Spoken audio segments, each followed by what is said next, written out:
Oke, tes 1, 2, 3. Oke, teman-teman, makasih ya udah hadir. Ya, tadi saya udah sapa semua. Mungkin kalau ada yang belum disapa, ya mohon maaf. Tadi ada yang dari Jaksel, ada yang dari Makassar ya, macam-macam. Ya, mungkin awal-awal saya perkenalan diri ya. Perkenalan diri ya. Saya Dokter Bandoro. Ya, jadi saya memang general practitioner yang saat ini sedang mendalami dunia kesehatan mental. Ya, jadi udah sekitar berapa lama ya? Udah lumayan lama sih saya ngonten, saya belajar, saya ambil sertifikasi, ya sertifikasi kognitif behavioral therapy. Ya nanti saya jelasin lebih dalam, tapi intinya itulah. Intinya saya dokter yang mencoba men-solve permasalahan mental health. Ya, karena itu sumber curiosity utama, ya. Nah, sebelum saya mulai webinarnya, ya, saya mau bilang ke teman-teman, kita akan bahas tentang pertama apa itu emosi, ya, apa sih hal yang beneran kita ya sampai lihat spanduk webinarnya aja tuh kepengen ikut gitu ya. Kita akan bahas tentang apa itu emosi. Karena kalau kita nggak tahu apa itu emosi, susah juga teman-teman nanti nanganinnya. Ya. Terus emosi itu sebenarnya membawa pesan apa sih? Ya. Dan kita tahu ya, emosi kan ada yang positif, ada yang negatif. Ya. Kapan emosi negatif menjadi masalah? Ya kita tahu semua orang ngalamin emosi negatif. Gitu. Nggak mungkin dihilangin juga. Tapi kapan emosi negatif itu jadi masalah? Ya, kapan dia tidak menjadi masalah? Kapan dia jadi masalah? Nah, terus apa sih peran masa lalu terhadap pola emosi saya di zaman sekarang? Ya, terutama nanti saya akan bahas tentang belief system. Oke, dan terakhir ya saya akan bahas tentang frameworknya gimana sih? Ya, apa sih kalau kita bisa simpulkan gitu ya? Algoritma berpikirnya tuh gimana? Kalau saya lagi ngalamin emosi negatif, itu saya harus ngapain gitu. Nah, ntar saya akan bahas lebih dalam. Oke, lanjut ya. Itu apa sih gitu ya? Nah, saya mau tanya, apa yang teman-teman rasain pas lihat gambar ini? Apa nih? Mungkin bisa lihat chat di kolom komen. Apa sih ketika lihat gambar ini, apa tuh yang kerasa di dalam badan tuh? Kita introduction dulu. Jorok, jijik, ya Mbak Dian jijik, jorok, kotor, ya. Terbang, ya betul banget terbangnya tuh mengganggu banget. Ya geli, ya. Jadi ada perasaan jijik ya, perasaan jijik, kotor. Dan kalau terbang, wah, itu panic attack teman-teman. Panic attack ya. Saya juga panic attack nih. Ya. Jadi ini kalau di film Inside Out ya teman-teman, kalau yang pernah nonton Inside Out ini nama emosinya disgust, jijik. Ya. Terus ini teman-teman. Nah, sekarang nih kalau lihat lihat gambar ini apa nih yang kepikiran nih? Apa yang kepikiran? Lucu ya. Si Kak Marcella lucu, Mas Pani lucu, Mbak Helga lucu, ya. Imut. Ya. Ini kalau di Inside Out dia comel ya.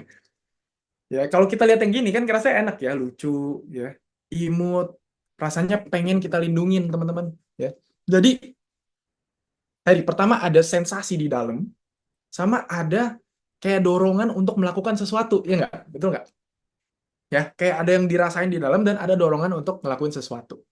Ya, di case yang ini kita pengen ngelindungin, pengen ngelus. Di case yang sebelumnya kita pengen lari, pengen ambil baygon teman-teman. Nah, ini teman-teman. Kalau ngelihat ini, ya bayangin teman-teman yang jadi ininya lah, yang di kanan. Ya, sayang lagi apa? Lagi ngerjain kamu. Ya, aku lihat kamu boncengan sama cowok lain gitu. Ini buat yang ini ya, yang cowok-cowok. Misalkan lihat kayak gini, apa yang dirasain? Misalkan pacarnya ya kayak gini kalau di chat teman-teman. Apa yang dirasain kira-kira? Kalau digituin sama pacarnya. Apa perasaannya yang dirasain? Ya, marah ya. Ya, rasanya pengen putus. Selalu itu teman-teman. Selalu ada yang dirasain di dalam dan ada yang pengen kita lakuin. Ya. Ada yang kerasa nggak nyaman dan selalu ada dorongan untuk melakukan sesuatu. Ya nggak? Kita lihat polanya nggak sekarang? Ya. Atau nggak nih? Ini anger ya. Kalau nama emosinya anger. Ya. Atau marah. Ya. Kalau kita lihat ini sih lucu ya. Kita kan soalnya nggak ngerasain teman-teman. Nah, bayangin lagi nih. Suatu malam kamu pulang ke rumah. Ya lagi pulang ke rumah, lagi masuk kamar ya, misalkan kita ngekos, terus ngelihat kayak gini teman-teman. Nah kalau ini apa yang dirasain? Ya, pulang ke kos lihat ini, ya apa yang dirasain teman-teman? Takut, serem, ya Mbak Marcella horor, ya Mbak Alfa shock, kaget, horor. Ya. Rasanya pengen ngapain? Ya itu kan kerasa tuh di dalam, kaget tadi. Terus rasanya pengen ngapain?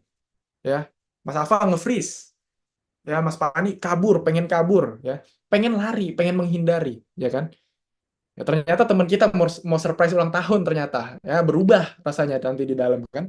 Jadi bahagia gitu. Jadi selalu ada yang dirasain di dalam ya dan ada yang ingin kita lakukan. Ya ini terakhir nih sebenarnya udah lumayan banyak contohnya ya. Udah paham harusnya. Ya tapi satu lagi deh ya teman. Oke, ya tadi yang kita rasakan kan udah kita bedah semua. Ya sekarang kita akan bahas secara teori ya, bukan secara teori, secara pengertian aja deh. Ya, apa sih itu emosi teman-teman? Nah, kita tahu tuh, tadi kita merasakan sesuatu. Ya, ada yang kita rasain di dalam. Ya, dan kita sebut itu sebagai emosi kan, takut, sedih, marah, jengkel. Jadi apa itu emosi? Ya, emosi adalah sensasi di dalam tubuh. Jadi sensasi dia kerasa di dalam tubuh. Oke, di dalam rasanya. Kayak ada sesuatu gitu. Tapi saya nggak bisa bilang pasti. Tapi saya tahu ini takut. Saya tahu ini jijik gitu. Ada sesuatu di dalam. Nah, emosi ini punya tujuan, teman-teman. Tujuannya adalah ngebantu kita mengerti apa yang terjadi di sekitar kita. Kayak tadi ya, kecoa, wah ini kotor nih, ya kan? Bisa terbang, bisa loncat nih. Itu sepersekian detik, cepet banget, ya. Dan dia ngasih tahu kita bagaimana harus bertindak, ya. Kalau ada kecoa, lari. Kalau ada pulang ke rumah, tiba-tiba ada yang kayak gitu, nengok ke jendela pakai itu, lari, teman-teman. Kalau ada kucing, elus. Kalau ada saya disuruh joget, wah nggak bisa, ah malu. Selalu ada sensasi di dalam dan selalu ada dorongan untuk melakukan sesuatu yang sifatnya refleksif. Ingat ya, kita nggak secara sadar milihnya. Kayak tadi lihat kecoa, kita milih nggak sih, aduh, aku jijik atau enggak ya? Enggak kan? Ya, atau lihat kucing, aduh, aku harus nganggep dia lucu atau enggak ya? Oh, nganggep lucu aja deh baru muncul. Enggak kan? Sifatnya refleks, cepat, intuitif. Ya, nggak kita pilih secara sadar. Ya, makanya ini banyak mengganggu di orang-orang karena ini bukan hal yang sesimpel decision making, teman-teman. Orang yang decision makingnya bagus bisa jadi secara emosional bermasalah, ya itu. Nah, terus emosi tadi saya bilang ada positif, ada yang negatif. Ya kalau emosi positif kayak tadi ya, dapat hadiah, ngelihat kucing lucu, ya itu rasanya nyaman dan menyenangkan, ya kayaknya enak aja di dalam tubuh. Ya padahal saya nggak tahu nih, saya nggak ada yang pegang, nggak ada yang apa, tapi enak gitu dalam tubuh. Ya, tujuannya apa? Kita ngerasa enak. Sebenarnya secara evolusi tujuannya adalah untuk mendorong kita mengulangi hal yang sama. Oke? Jadi kalau ada sesuatu hal, misalkan kita ngalamin kedekatan emosional sama orang, jadi muncul rasa cinta, ya. Emosi itu muncul biar kita mendorong kita ya untuk mendekati orang itu lagi besok, ya kan? Kalau kita benci orangnya, jauhin. Ya nggak? Munculnya emosi negatif. Ya, jadi emosi negatif terasa nggak nyaman dan mendorong kita menjauhi sesuatu. Entah itu orang, entah itu objek, entah itu pengalaman, memori kita sendiri bisa nggak kita jauhin atau kita deketin? Bisa, teman-teman. Ya, nostalgia kita pengen nggak inget-inget? Pengen. Trauma kita pengen inget? Hmm, pasti enggak gitu kan. Nah, jadi gitu, emosi itu fungsinya gitu, ya. Nah, masalahnya di dunia ini banyak nggak sesimpel positif negatif ya. Ada satu orang yang sama-sama memicu emosi positif dan negatif di saat yang bersamaan. Pernah nggak gitu? Ya teman-teman yang pernah cewek-cewek deh di sini yang pernah PDKT ya, pernah deketin cowok, ya sering nggak ngerasa mixed feeling nih. Ini kayaknya dia baik sih. Ya cuman kayaknya ada red flag-nya deh. Sering nggak? Atau nggak cowok-cowok yang mau deketin cewek juga gitu pasti. Ya, ini kayaknya red flag sih, tapi kok gue suka ya gitu ya. Kenyataannya di dunia ini tuh banyak yang campur-campur teman-teman. Jadi ada emosi positif, ada emosi negatifnya. Ya, next. Nah ini semacam model ya teman-teman. Ini model yang saya buat untuk menjelaskan. jenis-jenis emosi apa aja, ya yang kanan ini jenis emosinya, terus triggernya apa aja. Ya, jadi emosi di kanan umumnya muncul ketika hal di kiri terjadi. Ya, ketika kita mencapai tujuan, ini emosi positif dulu ya. Ketika kita mencapai tujuan atau menerima suatu kenikmatan, muncullah emosi yang namanya bahagia. Ya, ketika kita merasa dekat, bukan secara tubuh, tapi secara emosional sama orang muncul cinta, love. Ya, ketika kita familiar sama sesuatu, ya kita ngerasa calm, tenang. Ya, ketika kita menerima bantuan, tindakan kebaikan, rasanya bersyukur, gratitude. Ya, mendapatkan pengakuan, pencapaian, pride, bangga. Atau nggak ada hal baru yang nggak biasa, tapi diharapkan nih, ya excitement. Ya, melihat peluang positif, hope, muncul harapan. Ya, itu emosi positif. Nah, ini dia. Ini emosi yang paling kita takutin. Ya, emosi negatif, teman-teman. Ya, ini triggernya di kiri nih semuanya. Ya, ada rasa takut, sedih, marah. Ketika ada ancaman di depan kita, ya ancaman yang dapat mengancam keberlangsungan hidup kita, ya atau keberlangsungan status kita. Mas Alfa, ya. Semakin refleks, semakin dikejar. Ya, tadi ya, semakin ada yang mengancam, muncul emosi fear, takut. Nah, terus bedanya sama anxiety apa? Nah, ini nih ada anxiety kan. Ya, fear ancaman, anxiety risiko ancaman. Kalau ada ancaman, ada macan di depan kita dan kita lari, itu namanya fear. Ya ini secara ini aja bahasa aja sebenarnya. Tapi kalau macannya nggak ada, macannya cuma ada di pikiran dan kita ngerasa takut juga, ya akhirnya kita nggak mau jalan-jalan ke kebun binatang misalkan, itu namanya anxiety. Ya, jadi yang bedain fear sama anxiety adalah ada nggak sih ancamannya di depan? Ya, fear di sebagian besar kejadian itu positif, teman-teman. Maksud maksud saya positif itu apa? Maksud saya sangat berguna, teman-teman. Ya, kalau lihat macan, lihat ancaman, rasa takut itu membantu kita survive. Nah, cuman kalau anxiety, nah ini anxiety ini. Ya, karena kemampuan manusia sekarang bisa mikir kapanpun, dimanapun, bisa mikirin hal buruk dimanapun, kita nggak punya kemampuan buat ngestop ya atau mengontrol pikiran negatif. Bukan ngestop ya, mengontrol teman-teman. Kita nggak ada kemampuan manage pikiran negatif, akhirnya anxiety-nya muncul terus. Dan dia nggak harus ada ancaman. Saya diem sekarang takut mati, bisa nggak? Ya, bisa teman-teman. Saya diem-diem sekarang, saya takut dikatain teman-teman dari balik layar, bisa nggak? Bisa. Apakah ada ancamannya di depan saya? Nggak ada.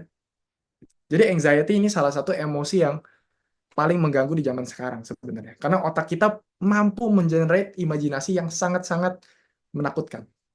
Ya, apalagi kalau lagi nggak ngapa-ngapain. Oke, ketika kehilangan sesuatu atau gagal, rasanya sedih. Ketika ngalamin penghinaan, gangguan yang muncul, marah. Ya, ketika menemukan hal yang dianggap kotor, secara fisik maupun moral. Nah, ingat tadi kecoa itu kan kotor secara fisik. Muncul jijik kan?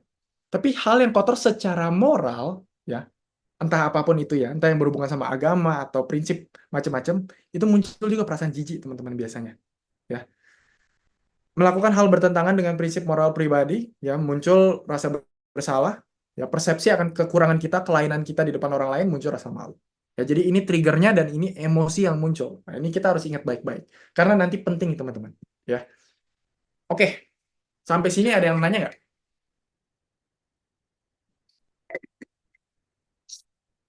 Kalau belum kita lanjut. Materinya masih lumayan banyak sih. Ya, ini satu hal yang menurut saya sangat penting.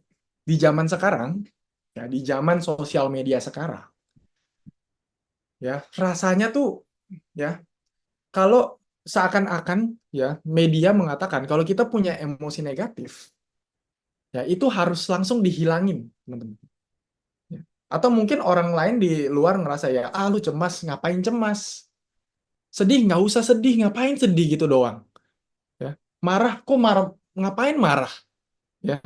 Semuanya bilang ke kita, ya seakan-akan emosi negatif itu adalah hal yang buruk dan harus dihindari. Ya, sebagian besar, saya nggak bilang semua, sebagian besar. Ya. Dan bahkan kita sendiri pun berpikir kayak gitu. Wah, ini gue mau cemas nih. Aduh, kenapa sih harus cemas? Kenapa sih harus sedih? Aneh banget. Gue harus sedih. Aneh banget marah. Ya. Padahal, ya, yang saya bilang tadi, ya mungkin saya sempat singgung, emosi negatif tuh datang bukan untuk ngebuat kita menderita, teman-teman. Ya. Tujuan dia cuma satu. Ya, ini tujuan dia benar-benar tujuannya cuman ini, cuman buat kita melindungi diri gitu. Ya, kita sama otak kita itu di tim yang sama. Ya, otak kita juga nggak mau kenapa-napa, teman-teman. Otak kita mau melindungi kita. Ya. Dan setidak nyaman apapun emosi negatif terasa, pasti selalu ada tujuan atau kualitas positif ya, yang terkandung di dalamnya. Ya, cemas, sedih, marah, semuanya ada kualitas positif. Kalau kita mau membuka diri dan mau cari tahu, ya pasti ada. Ya, ini lihat nih, ada anxiety, cemas. Ya, misalkan teman-teman cemas karena ini ya, takut anggota keluarga mengalami kecelakaan. Tandanya apa, teman-teman, sebenarnya? Ya, tandanya kamu sayang nggak? Ya, peduli nggak sama anggota keluarga? Sekarang pertanyaannya, kalau kamu nggak sayang, nggak peduli, kamu bakal cemas nggak? Ya, enggak kan? Ya nggak? Terus takut presentasi di depan umum, takut terbata-bata dan terlihat bodoh. Ya, kenapa sih kamu takut? Ya, tandanya ya, kamu peduli sama reputasi dan citra kamu depan orang lain ya kan? Kamu takut reputasi kamu turun, ya kan? Reputasi itu hal yang penting nggak sih? Nah, saya mau tanya, reputasi hal yang penting nggak? Ya, Mas Fani menarik. Iya, memang Mas. Saya pertama kali tahu ini juga menarik banget. Ternyata emosi negatif tuh satu tim gitu sama kita. Ya, misalkan kita takut orang-orang nilai saya nggak becus di pekerjaan. Ya, tandanya apa? Tandanya otak kita ya ingin diterima sama orang lain, teman-teman. Ya, ingin diterima orang lain ya dengan nunjukin kompetensi dan komitmen kita sama pekerjaan. Ya. Ini positif nggak? Terus marah. Ya, misalkan kita marah ketika pasangan kita nggak hadir saat kita butuh. Ya. Tandanya apa? Tandanya ada bagian dari otak kita ya yang ingin memastikan bahwa kita benar-benar dicintai, teman-teman. Ya, bahwa kita benar-benar dicintai. Terus lanjut lagi ya. Misalkan saya kesal,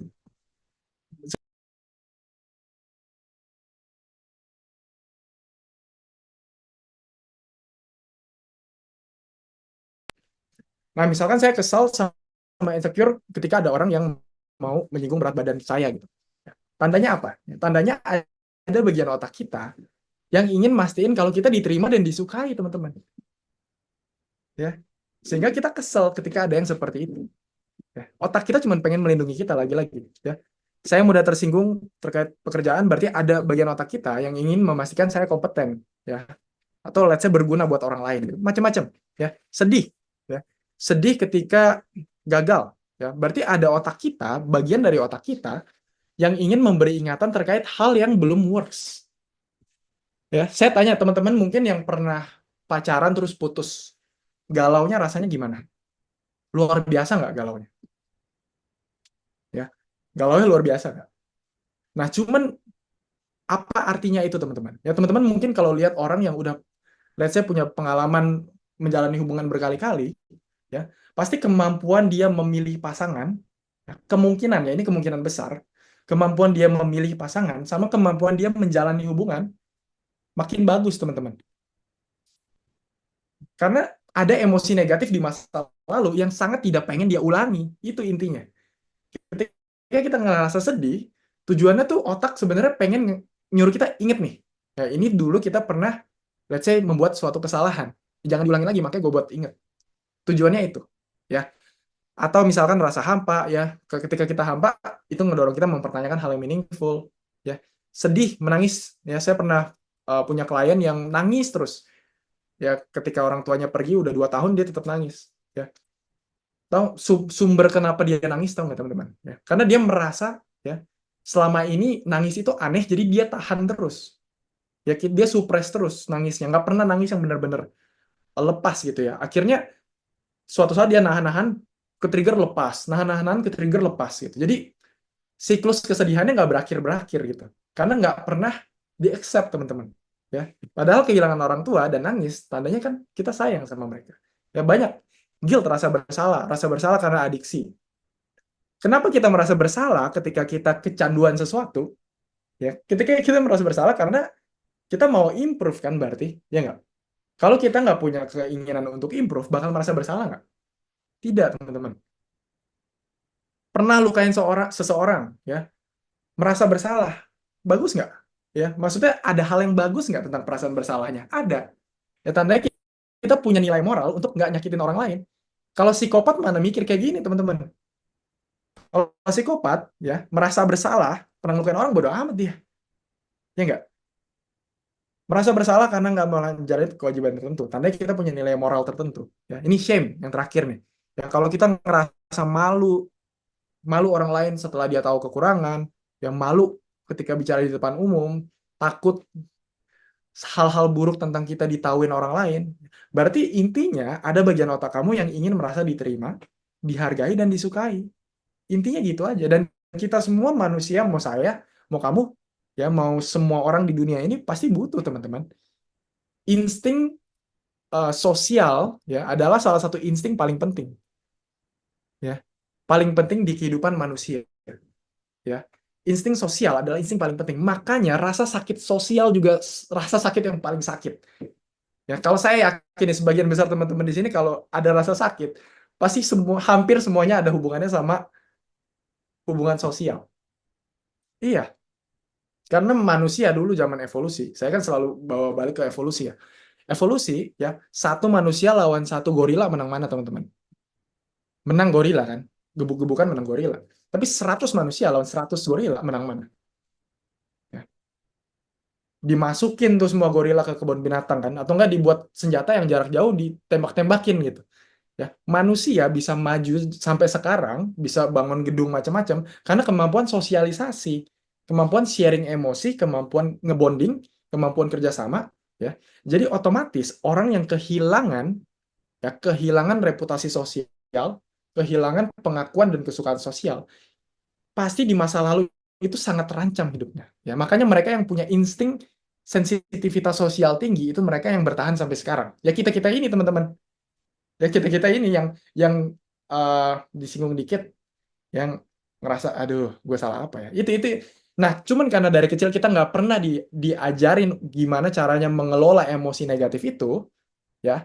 Jadinya entah kita melarikan diri atau kita tahan terus, ya sekarang kita nggak belajar untuk bisa dealing dengan itu, teman-teman. Karena kita selalu coba lari terus. Lama-lama kita nggak ada kemampuan untuk dealing sama dia sesuai dengan tujuan dia yang seharusnya. Ya. Atau kita tahan terus, jadi dia munculnya berlebihan sekarang. Ya, iya Mas Fani, betul banget. Ya, jadi di balik semua emosi, pasti ada makna dan tujuan tertentu. Ya, termasuk emosi negatif. Oke, ini konsep pertama yang sangat-sangat penting, teman-teman. Ya, ya, sangat-sangat penting. Di sini saya yakin ya, teman-teman pasti masih ada yang nanya nih. Terus gimana, Dok? Ya saya tahu sih, saya masuk akal sih yang dokter bilang gitu ya. Tapi gimana? Emosi negatif saya nih, kalau menurut saya ya, bukan membantu malah menghambat. Ya. Gimana kalau emosi saya malah menghambat mencapai apa yang saya mau? Gimana kalau ketakutan saya akan presentasi, akan ketemu orang baru, itu ngebuat saya nggak mau presentasi dan nggak ketemu orang baru sama sekali, Dok. Gimana gitu kan? Pertanyaannya pasti ke sana. Gimana kalau kesedihan saya ngerasa sedih terus, padahal saya tahu saya seharusnya nggak sedih. Saya seharusnya nggak sedih sama kehilangan orang itu, gitu. Gimana, Dok? Ini kan realitanya kayak gitu. Realitanya emosi negatif sangat mengganggu saya. Sampai saya sangat sakit atau sangat banyak hal yang menjadi disfungsional dalam hidup saya, gitu ya. Gimana kalau emosi negatif itu merusak? Nah, di sini kita harus bedain, teman-teman. Ya, emosi negatif, ya, ini semuanya: cemas, marah, sedih, ya, rasa nikmat, ya, keinginan, shame atau guilt. Ya, itu tadi saya bilang dia datang dengan tujuan positif masing-masing. Oke, ada tujuan positifnya. Kapan dia menjadi destruktif? Ya, emosi negatif menjadi destruktif saat dia berubah jadi ini. Oke, ini penting nih. Jadi cemas tuh nggak apa-apa. Ya, yang butuh kita tangani adalah kecemasan berlebih. Contoh, cemas ketemu ngedate sama orang baru. Ya, wajar nggak? Wajar. Cemas ketika ditelepon bos pas lagi musim layoff. Wajar nggak? Wajar. Ya, cemas kenapa uh, anak kita nggak nelpon-nelpon. Ya, wajar nggak? Wajar. Tapi ketika cemas, ya, hingga nggak berani keluar dari rumah, ya, jadi mengisolasi diri di rumah karena takut keluar nanti mati. Nah, Itu kan hal yang bisa kita katakan sebagai kecemasan berlebih, yang udah mengganggu fungsi kita, membatasi hidup kita. Ya, dan bisa berujung ke depresi. Ya karena kenapa? Karena di rumah terus, nggak berani ngapa-ngapain. Hal yang membahagiakan jadi nggak membahagiakan lagi, jatuhnya ke depresi. Ya, sedih nggak apa-apa. Sedih putus cinta, sedih eh ada masalah keluarga, ya, ada pernah bullying, teringat bullying, sedih nggak apa-apa. Ya, yang harus diatasi adalah ketika dia menimbulkan depresi. Ya, kapan nih? Nah, ini sekarang pertanyaannya kan kapan kan dia berubah jadi yang di bawah, teman-teman? Ya, kapan marah jadi anger issues? Kapan kenikmatan berubah jadi adiksi? Ya, kapan keinginan ya dikatakan obsesi berlebih?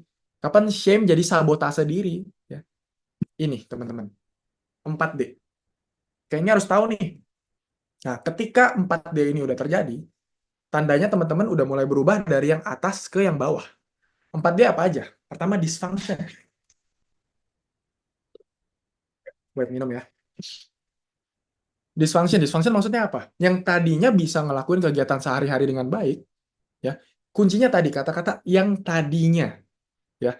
Yang tadinya bisa kerja, bisa produktif, sekarang sering bolos kerja, ya. Produktivitas menurun jauh, ya. Yang tadinya bisa self care, bisa jaga makan, jaga berat badan. Yang tadinya bisa luluran, ya.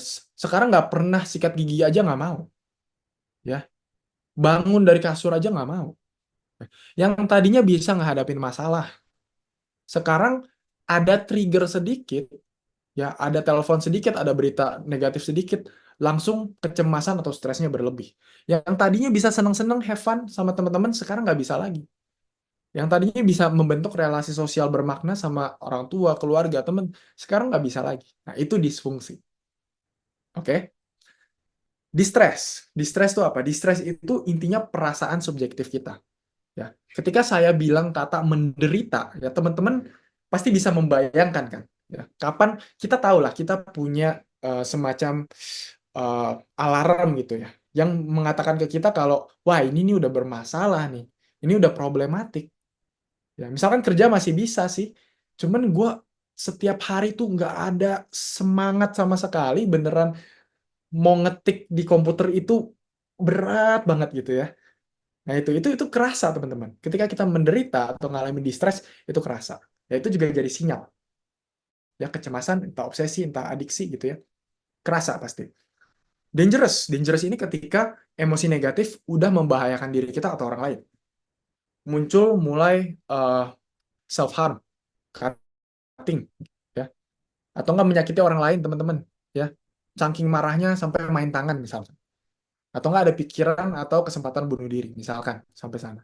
Ya, durasi, ya, durasi. Lagi-lagi ini saya bilang teman-teman, ketika putus cinta, apalagi orangnya beneran kita sayang gitu ya, ya sedih sampai depresi itu wajar nggak? Ya.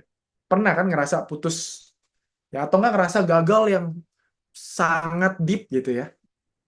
Ya. Misalkan beneran ya anak-anak, misalkan di anak-anak nggak naik kelas, nggak keterima macem-macem ya, atau nggak dikeluarin dari suatu kerjaan, itu kan pasti rasa sedihnya luar biasa ya, dan biasanya beberapa hari pasti kita sedih, bahkan bisa sampai depres ya. Tapi setelah itu, kalau kita punya resiliensi bagus, ya, kemampuan buat bounce back yang bagus, ya biasanya hal itu akan tertangani dengan baik dan kita balik ke mood awal lagi, ya. Nah, tapi ketika let's say masalahnya udah lama, udah berbulan-bulan sampai bertahun-tahun, udah selesai sebenarnya masalahnya, udah dapat kerjaan lagi, udah dapat pacar baru lagi, udah biasa kesehariannya, tapi di atas ini 3D yang lain nih masih terjadi berbulan-bulan bertahun-tahun, tandanya itu juga masalah. Oke? Ya, kalau dia sebentar nggak apa-apa. Ya, memang fase hidup pasti ada beratnya, teman-teman. Ya. Oke, ya, ketika teman-teman udah ngalamin 4D, ya sangat disarankan untuk mencari bantuan profesional. Oke? Cari bantuan profesional sembari belajar lebih dalam tentang diri kita sendiri. Nah, ya, ada yang mau nanya nggak sampai sini? Ya, teman-teman, kalau masih perhatiin pasti ada pertanyaan-pertanyaan tuh ya. Ada yang mau nanya nggak sebelum kita lanjut? Oke, ya. Saya lanjut dikit dulu deh ya. Emosi negatif ya bisa jadi problematik ya, tapi ngejudge emosi yang muncul itu bukan solusi. Misalkan Mas Arik ngerasa unmotivated ya, atau misalkan ada yang ngerasa cemas karena trauma masa lalu, misalkan entah berantem sama istri atau apapun itu ya, kan pasti muncul emosi ya. Nah, emosi pertama yang muncul dinamakan emosi primer ya. Misalkan tadi munculnya cemas ketika kita mengingat peristiwa bullying di masa lalu, kita muncul cemas ya. Ini namanya emosi primer ya. Cuman teman-teman harus ingat, emosi itu datang secara, dia bisa datang lebih dari satu sekaligus, teman-teman. Jadi kita bisa merasa cemas sekaligus merasakan hal-hal yang lain, sedih, cemas akan kecemasan, yang merasa malu-maluin. Ini bisa terjadi bareng-bareng. Apa yang menentukan cemasnya itu cemas aja atau dibarengin sama emosi negatif lain? Yang menentukan adalah judgement kita terhadap emosi yang pertama kali muncul. Ya, jadi ketika misalkan kita unmotivated ketika mau uh, daftar sesuatu lagi gitu ya, kita merasa sedih, ngerasa cemas ya, atau enggak ya merasa cemas dah, let's say. Ketika kita bilang, ah cupu amat lu gini aja takut, ya kalau gue cemas bakal kacau nih. Saya cemas berarti saya inferior. Ketika kita ngejudge emosi awal yang muncul, yang jadi adalah ini teman-teman. Akan muncul emosi-emosi lain yang memperparah emosi awal. Ya, ketika kita ngerasa wah cemas lu cupu, lu inferior, sedih jadinya. Cemas plus sedih, udah cemas tambah sedih lagi ya. Terus pas kita cemas kita judge, kalau gue cemas bakal kacau nih semua ya, jadinya cemas akan kecemasan ya. Udah cemas ngerasa ah cupu amat gini aja takut, merasa shame, merasa malu-maluin. Jadi yang tadinya harusnya cemas aja ya, ketika kita judge emosinya, muncul emosi-emosi lain teman-teman, barengan tuh full blown satu tim emosi negatif. Nah, ini yang ngebuat orang bisa break, teman-teman. Karena dia ngejudge emosi yang muncul di awal. Sampai sini paham ya? Ya, emosi cemas yang datang ini awal ya, dia kan terjadinya otomatis tadi, kayak refleks. Yang nggak bisa kita kontrol dulu. Yang bisa kita kontrol adalah judgement kita nih. Ini judgement ini bisa kita kontrol. Ya, ini kita ada kontrol nih terhadap judgement kita. Ya, kalau kita biarin aja dia di sana dan kita mencoba mencari tahu makna dari dia atau cari tahu hal positif dari dia, nanti beda, teman-teman. Nah, jadinya kayak gini. Ya misalkan kita lagi cemas, terus it's okay to feel anxious. Ya jadinya legowo. Ya misalkan cemas, kita mikir, wah gue pernah cemas kayak gini, pasti mampu ngelewatin lagi jadi lebih tenang. Ya cemas, oh cemas berarti saya peduli. Ya saya cemas akan, let's say pekerjaan. Berarti ada yang saya pedulikan dong tentang pekerjaan. Ya nggak, tubuh saya lagi coba nyelamatin saya dong. Muncul sense of meaning. Ya gitu teman-teman. Ya jadi saya ingetin lagi, kita sama otak kita ada di tim yang sama. Oke? Yang kita butuhkan bukan kehidupan tanpa emosi. Nah, ini penting nih. Yang kita butuhin bukan kehidupan tanpa emosi, tapi kemampuan ya untuk meregulasi dan manage emosi. Sehingga outputnya nanti bisa produktif dibanding destruktif. Ya, ini nih, istilahnya kayak gini. Kalau ngerasa cemas, yang kita butuhin bukan hilangin cemasnya, bukan hilangin sedihnya, tapi kita turunin, teman-teman. Ya, kita atur sampai batas di mana dia bisa membantu. Ya, cemas mau ujian, membantu nggak? Bantu. Kalau nggak, kita nggak belajar. Nah, cuman nanti kalau cemasnya berlebih, ya kita ya buat perjanjian gitu sama alam bawah sadar kita, ya. Wah, cemasnya berapa sih yang cocok, ya. Terus kita ngelakuin beberapa teknik yang nanti saya akan bahas juga gitu. Nah, nanti bisa tuh turun. Dan saya udah ngamatin ini real time berkali-kali, teman-teman. Ya, jadi emosi itu bisa diturunin. Kalau kita paham, kalau kita paham akan fungsi dari emosi itu sebenarnya. Ya, ketika kita udah nerima, ya kita nerima dan kita cari tahu fungsinya, ya nanti nggak muncul nih interpretasi sekunder yang sebenarnya nyusahin aja sebenarnya gitu ya. Jadi intinya diregulasi dan diturunin, ya diturunin ke batas yang dimana dia tuh produktif bukan destruktif ya. Sekarang gimana caranya? Nah, ini pertanyaan paling menarik nih, pasti di sosial media sering tuh, dok, gimana cara menghilangkan kecemasan, gimana caranya biar saya tidak marah lagi, gimana caranya biar trauma saya hilang. Ya semua dari kita pengen tahu gimana caranya, gimana caranya, gimana caranya. Apa cara terbaik biar saya bisa lepas dari kecanduan? Kita selalu ingin cara terbaik, cara terbaik, cara terbaik, cara terbaik, teman-teman. Dan saya paham, maksudnya desire untuk tahu cara terbaik itu datangnya dari mana, saya paham gitu ya. Nah, tapi Ini tapinya lagi. Saya bilang sama teman-teman, ya, setelah bertahun-tahun saya mempelajari dunia kesehatan mental, teman-teman, ya, dan diskusi sama banyak orang, belajar banyak, semakin saya mendalami, ya, selalu saya menemukan di setiap teknik, di setiap metode pasti ada aja testimoni bagus dan orang yang berhasil. Percaya nggak? Lihat gitu nggak? Ya. Apa? Mau emotional release? Emotional release pernah dengar nggak? Yang kemarin saya tidak bisa keluar rumah. Kemarin saya di kamar saja. Sehabis rilis, besok saya bisa keluar. Pernah dengar ya kayak gitu? Ya, atau nggak kemarin saya sedih luar biasa. Tapi setelah saya keluarkan, besok bisa jadi lebih aktif. Banyak teman-teman testimoni kayak gitu, dan memang bisa jadi itu works beneran gitu. Ya saya juga percaya-percaya aja ya, kalau misalkan ada testimoni kayak gitu. Atau nggak ada bilang, saya sejak mindfulness, saya nggak pernah overthinking lagi. Bener nggak? Bener. Saya dulu overthinking parah. Saya berlatih mindfulness yang saya bilang di sama Buddha itu, teman-teman.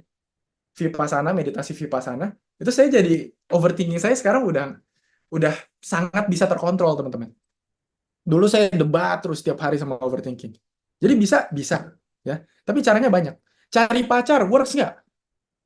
Buat kamu yang punya attachment anxiety, yang anxious banget sama cowok, sama cewek atau enggak ya, yang kalau punya pacar yang tipe attachment-nya secure, yang bisa memenuhi kebutuhan kita, yang bisa komunikasi bagus, itu nyembuhin nggak?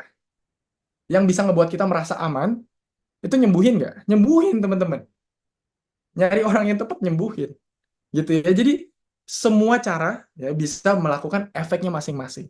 Ya makanya saya nggak akan bilang cara yang terbaik ini saya akan ngomong berdasarkan data. Ya berdasarkan apa yang sains bilang. Ya dan yang saya inginkan buat teman-teman di sini ya bukan cuman paham solusi satu A B C, tapi teman-teman bisa paham pola pikirnya. Ya teman-teman paham apa yang menyebabkan kondisi teman-teman dan apa solusi yang benerannya gitu. Ya, solusinya bisa A, B, C, D, E, tapi pola pikir untuk mencapai ke solusinya apa? Nah, itu yang saya suka. Karena ini yang sifatnya jangka panjang, teman-teman. Ya, ini yang sifatnya long term. Ya, karena masalah akan muncul terus. Kalau kita cuma bisa nanganin satu kali doang, ketika dia muncul lagi kita nggak punya pola pikirnya, susah. Ya, nah, ini penting nih. Ini adalah model biopsikososial namanya. Ya, teman-teman yang tertarik sama sains pasti tertarik sama ini, teman-teman. Ya, jadi model biopsikososial ini bilang kalau kondisi kesehatan mental kita, ya, dalam kata lain, kondisi emosional kita itu dipengaruhi oleh 3 faktor. Faktor biologis, psikologis, sama sosial. Biologis adalah semua yang terjadi di otak kita. Ketika teman-teman dengar kata-kata dopamin, serotonin, kortisol, adrenalin, noradrenalin, itu semuanya terjadi di otak. Ya.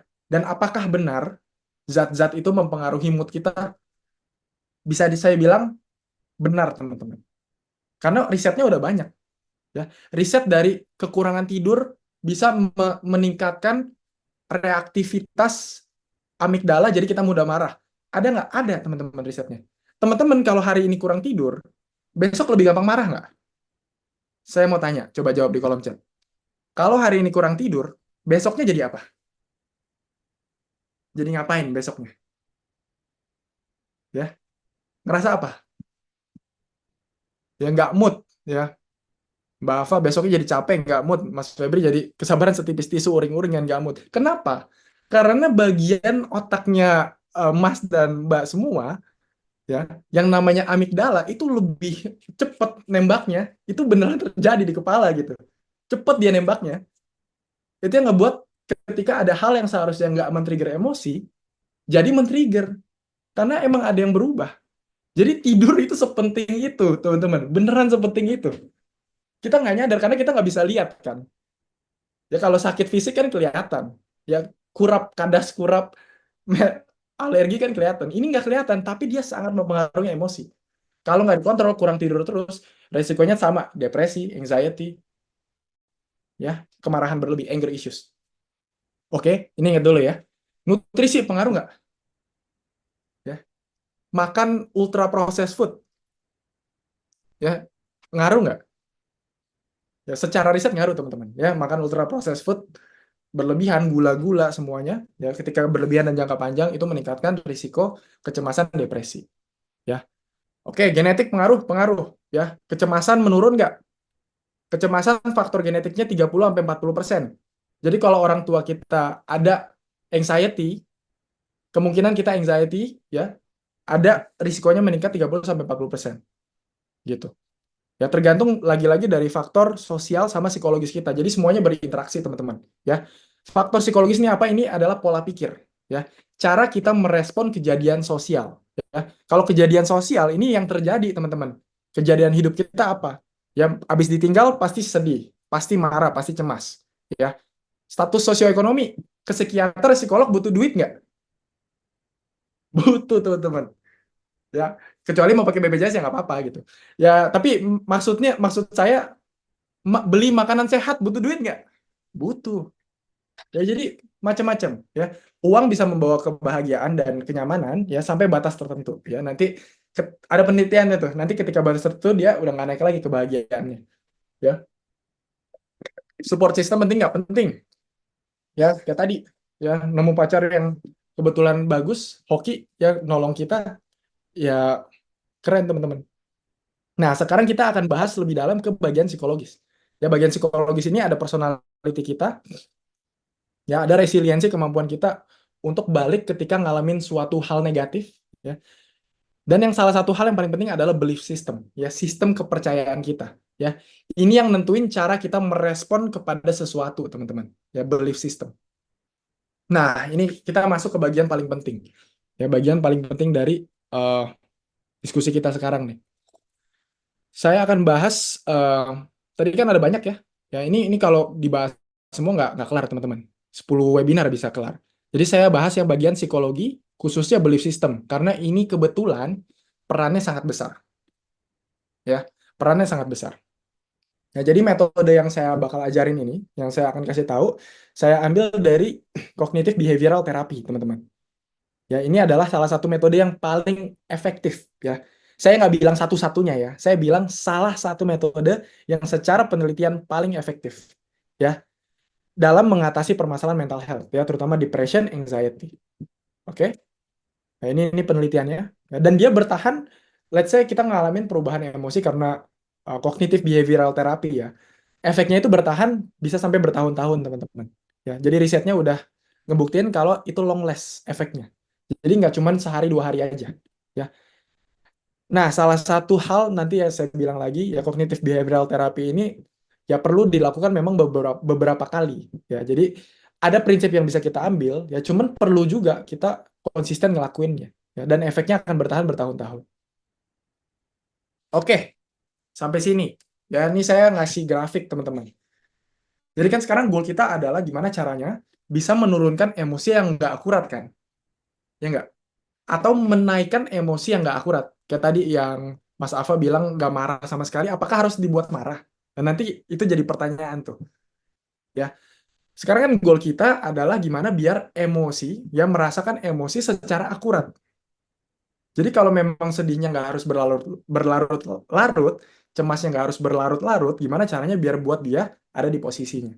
Nah, ini saya nunjukin grafik, teman-teman, ya, yang bisa ngebawa kita ke arah sana. Ya, ini emosi saya kuningin karena ini goal kita. Tapi ya sebelum mengubah emosi, teman-teman harus tahu dulu gimana sih cara kerja emosi. Nah, ini penting. Nah, dari sini lihat grafik ini, ada nggak yang mau komen? Saya mau tanya dulu nih, teman-teman. Coba lihat grafiknya. Ada nggak yang mau komen? Ada yang mau nebak nggak ini apa sih grafiknya? Sembari saya minum. Ada nggak yang punya tanggapan? Ini tuh apa? Ini tuh event tuh apa? Event ke interpretasi tuh apa? Kesimpulan bawah sadar tuh apa? Emosi tuh apa? Ini dorongan instingtual apa? Perubahan fisiologis apa? Perilaku konsekuensi. Ada yang mau ngasih pendapat nggak sampai sini? Nggak ada? Have no ideas apa ini? Nggak punya ide ini apa? Emosi sangat didrive oleh narasi. Mantap, Mas Yuda. Ya. Sebelum ke emosi, pertama adalah interpretasi setelah sesuatu. Betul, Mas Pani. Ya, Mas Muhammad Arik, kayak kerangka teori. Ya, betul. Ya. Jadi saya orang yang sangat bukan bukan teoritis ya, tapi saya mencari hal yang step by step, teman-teman. Saya mencari hal suatu framework konsep yang bisa kita pakai berulang-ulang untuk menginterpretasi apa yang terjadi di sekitar kita. Ya, dan sampai saat ini, ya, ini adalah algoritma berpikir yang paling akurat buat saya untuk menggambarkan fenomena emosional di kehidupan kita sehari-hari, bahkan fenomena perilaku. Ya, jadi pertama ada event, ya. Event selama ini kita rasain ada kejadian sesuatu langsung emosinya kan. Ya, kita ngerasain sesuatu langsung emosinya. Misalkan, ya, chat nggak dibales 5 jam sama gebetan. Kita ngerasain cemas, teman-teman. Ya nggak? Cemas, ya. Kita ngerasain emosinya. Kita selama ini kita kira semuanya proses ini otomatis, teman-teman. Padahal di balik itu ada suatu mekanisme, ya, yang memang terbukti secara saintifik juga, teman-teman. Ya. Dan mekanisme itu menyatakan kalau emosi tidak langsung muncul karena kejadian. Yes, dipengaruhi kejadian, ya. Ya, siapa juga yang nggak sedih lihat, let's say, HP-nya hilang, sedih kan? Tapi kenapa dia bisa sedih? Itu nggak langsung dari eventnya. Ada kesimpulan bawah sadar. Ya. Ada nggak yang orang HP-nya hilang seneng? Saya nggak yakin banyak sih, tapi pasti ada aja, teman-teman.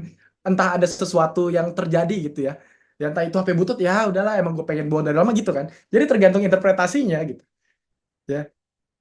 Nah ini nanti saya akan bilang nih. Jadi kejadian nggak langsung munculin emosi. Dia butuh lewat proses interpretasi dulu. Ya. Ini teman-teman, saya akan bilang nih. Jadi chat nggak dibalas 5 jam sama gebetan. Ya. Emosinya yang kita rasain cemas. Nah, cuman di antaranya ada apa? Nah, kita harus tahu. Ya, ini yang kita rasain ini paling, teman-teman. Ya, paling kita mikir ya, wah kenapa ya? Apa dia nggak suka sama aku ya? Apa aku kurang seru gitu? Ini kan yang muncul di pikiran kita. Nah, cuman alasannya kenapa pikiran-pikiran ini bisa nimbulin emosi cemas, itu karena sesuatu yang namanya kesimpulan bawah sadar, teman-teman. Jadi kita secara bawah sadar, ya, pikiran yang muncul mungkin kayak gini ya.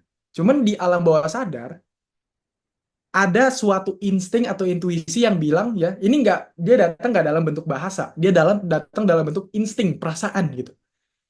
Ada suatu insting yang bilang kalau wah saya nggak disukain dan akan ditolak nih.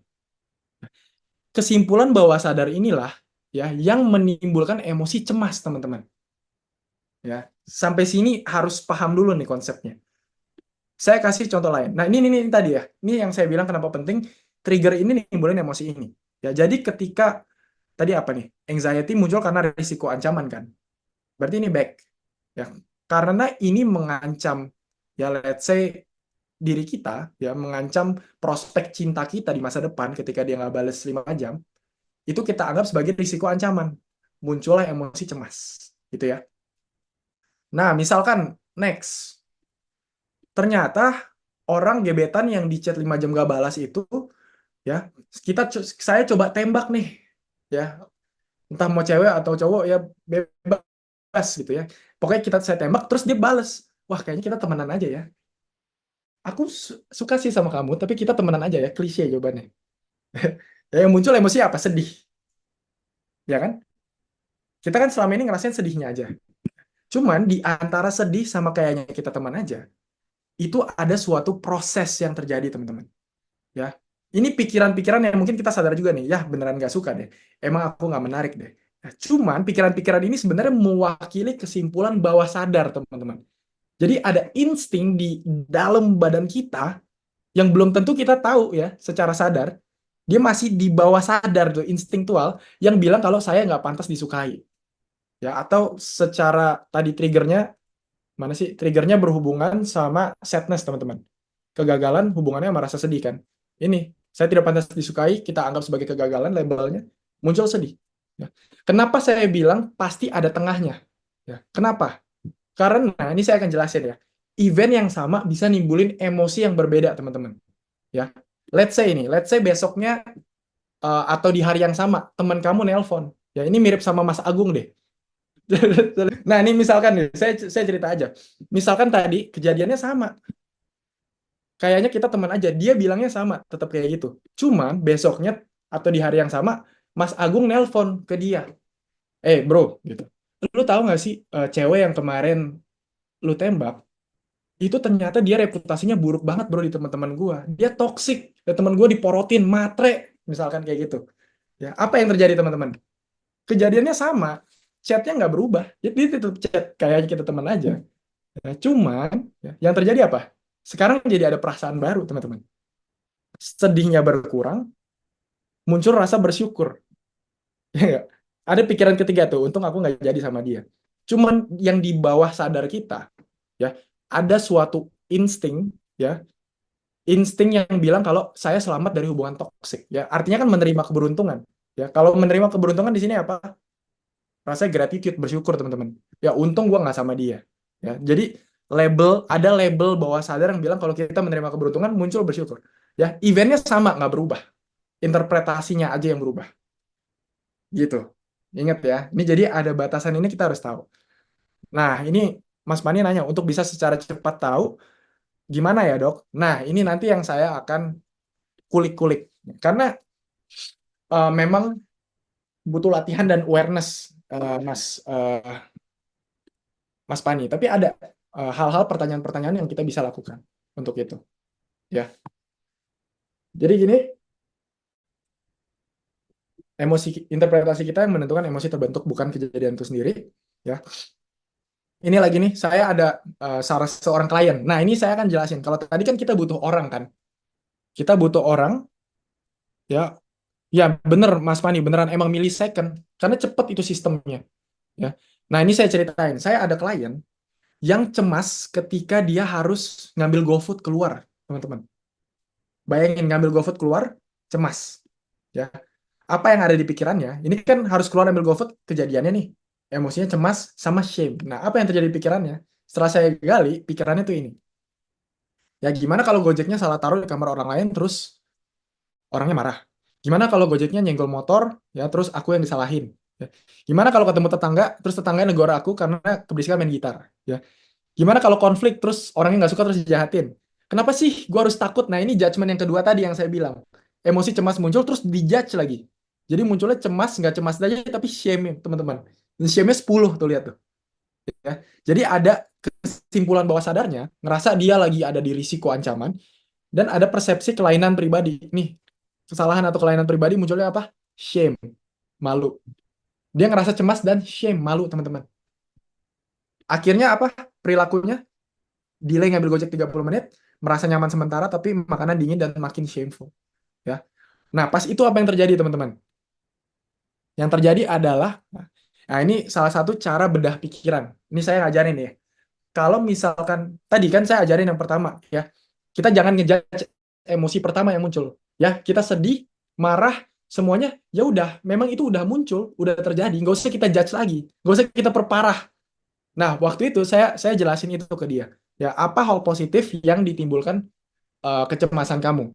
Oh iya, ternyata dia sadar nih, dia tuh cemasan kayak gini. Ya dia bisa, temen dia pernah, dia nih anak kedokteran juga waktu itu. Dia ngasih notice temennya yang kurang bagus ngendel jarum. Oh ternyata anxious ujian ternyata beneran ditanya. Oh temen bilang saya thoughtful. Ya berarti anxiety-nya ada positif dong, kecemasan. Nah, jadi pertanyaan ini memicu suatu let's say interpretasi bawah sadar kalau kecemasan saya ada gunanya juga gitu ya. Dengan ngelihat bukti-bukti ini. Nah, ini kuncinya nih, bukti. Ini harus real, gak boleh kita buat-buat nih. Dia harus beneran ngerasa ini tuh positif. Jadi Anda nggak bisa buat-buat Anda. Anda harus beneran ngerasa emosi ini ada gunanya. Itu perasaan, teman-teman. Ya, ini beneran dia ngerasain. Nah, ketika dia beneran ngerasain, kesimpulan bawah sadar dia bilang kalau, oh ternyata ada gunanya nih. Dia mungkin nggak mikir kayak gitu, tapi instingnya tuh keluar gitu. Wah, ada gunanya nih. Persepsi defeknya turun, shame-nya jadi 1. Ya, jadi dari 10 jadi 1. Ini real, teman-teman. Ini kasus real. Nah, terus, ini kan dia dari tadi nanya, di Gojeknya apa yang terjadi, ya semuanya apa yang terjadi ya. Kalau Gojeknya salah taruh gimana, kalau ketemu tetangga gimana, ya. Dia kan selalu menanyakan hal apa yang paling buruk yang bisa terjadi kan. Betul nggak? Ini salah satu pola pikir di orang dengan kecemasan. Dia selalu catastrophizing. Apapun dicari apa yang terburuk, apa yang terburuk, apa yang terburuk. Iya, yang terburuk itu bisa terjadi. Cuman pernah nggak kalian nanya, hal apa sih yang paling mungkin terjadi? Make sense gak di sini? Oke, ini hal yang buruk nih bisa jadi terjadi nih. Saya dipecat bisa. Saya macam-macam A, B, C bisa. Di nggak sukain orang bisa. Cuman apa hal yang paling mungkin terjadi? Pernah nanya nggak? Nah, waktu itu saya kayak gitu sama dia. Apa sih hal yang paling mungkin terjadi? Oh, ternyata dia beneran pikirin ya. Ini beneran harus pikiran kita sendiri yang ngeluarin. Dia bilang, ya biasanya sih keluar nggak ada siapa-siapa sih. Dia bilang kayak gitu, teman-teman. Ya, ya kalau misalkan pas-pasan pun, ya papasan pun biasanya sih diem aja gitu ya.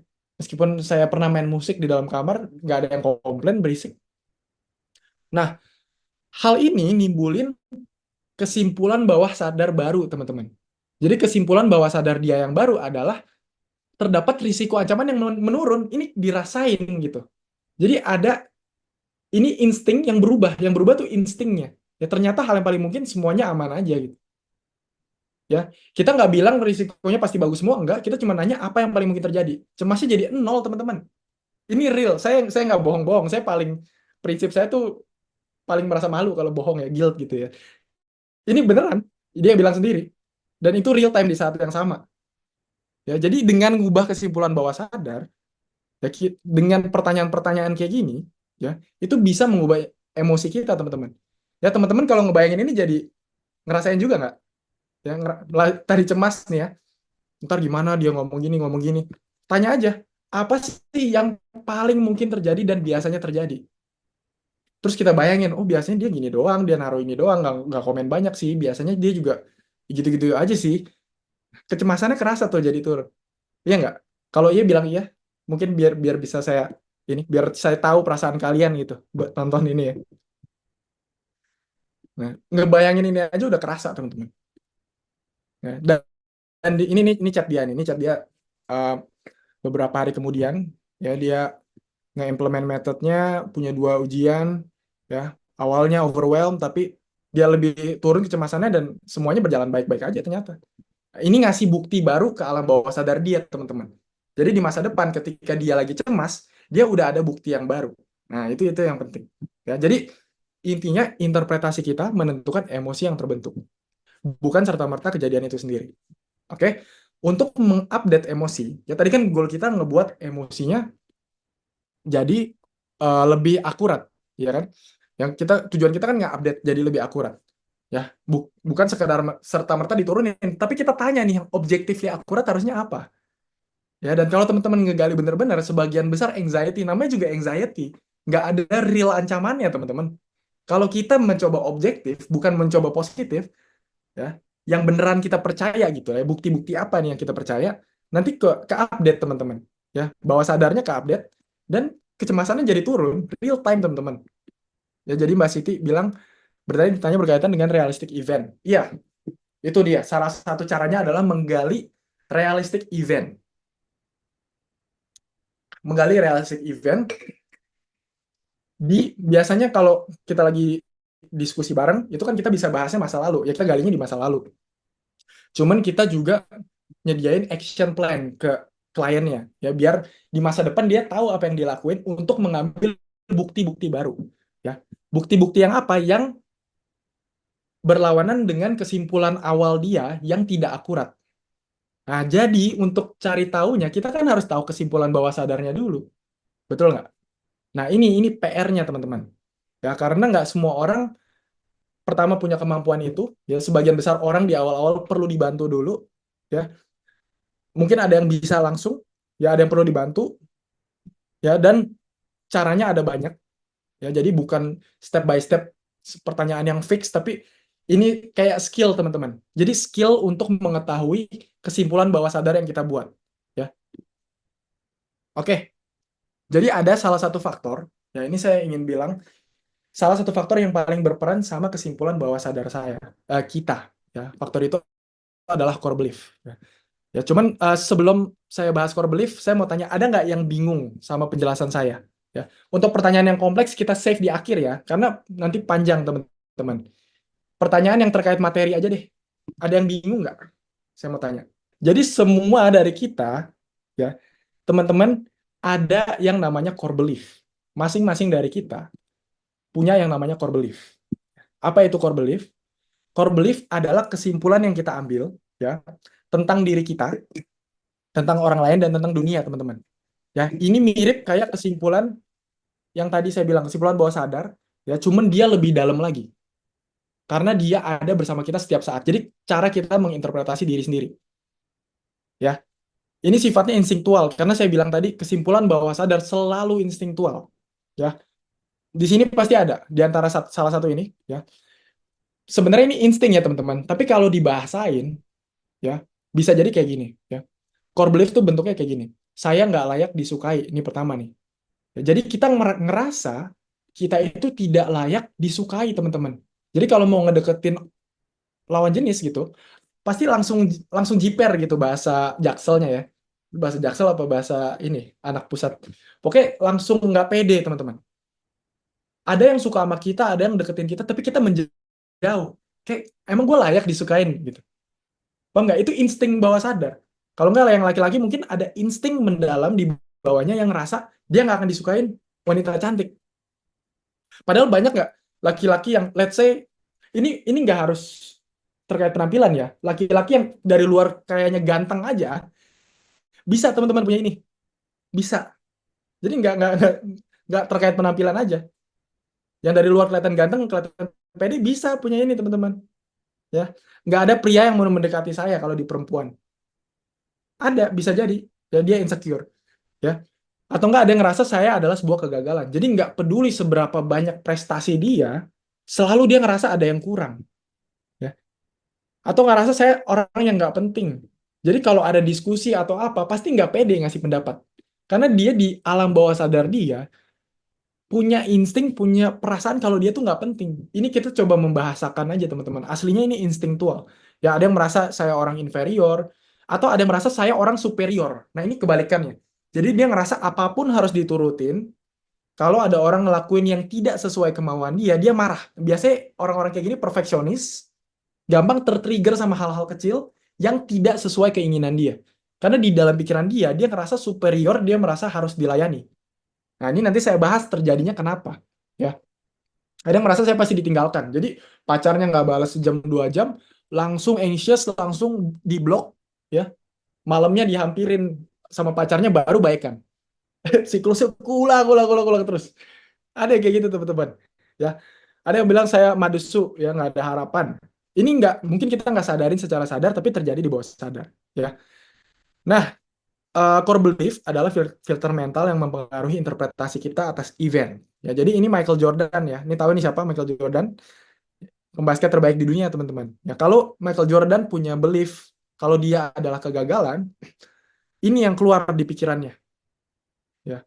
Dia miss lebih dari 9.000 shot, kalah di 3.000 games, 300 games. 26 kali dioper, orang percaya, cuman dia miss. I felt over and over, that's why I'm failing. Ini Michael Jordan kalau punya core belief failure tuh bentuknya kayak gini, yang dia lihat yang negatif aja. Padahal menangnya kan jauh lebih banyak kan. Bisa jadi kayak gitu teman-teman. Jadi sebenarnya ada bukti-bukti yang sebenarnya kita tuh berhasil, cuman karena kita punya core belief saya gagal, jadi nggak kelihatan. Ya, ini nih, kalau kita punya core belief saya adalah orang yang gagal, masuk nih semua. Kalau ada bukti negatif masuk, berbuat kesalahan, nilai rendah, dikritik langsung muncul aktif. Aduh, saya orang yang gagal. Tapi ketika dapat pujian, bisa nyelesain tugas, dapat nilai bagus, nggak masuk teman-teman, asal lewat aja. Karena core belief-nya udah saya adalah sebuah kegagalan. Ya, ini sebagian besar pengaruhnya dari akumulasi masa kecil, dipengaruhi juga oleh genetik, temperamen, dan kejadian sosial. Ya, uh, tiap orang pasti punya core belief negatif dan positif. Oke, cuman ada orang yang memang negatifnya ini sangat-sangat intens. Kalau kita hitung dalam persentase tuh 90% tuh isinya negatif semua. Jadi yang positif dia bisa tertrigger, cuman jarang muncul dan susah untuk muncul. Ya, itu.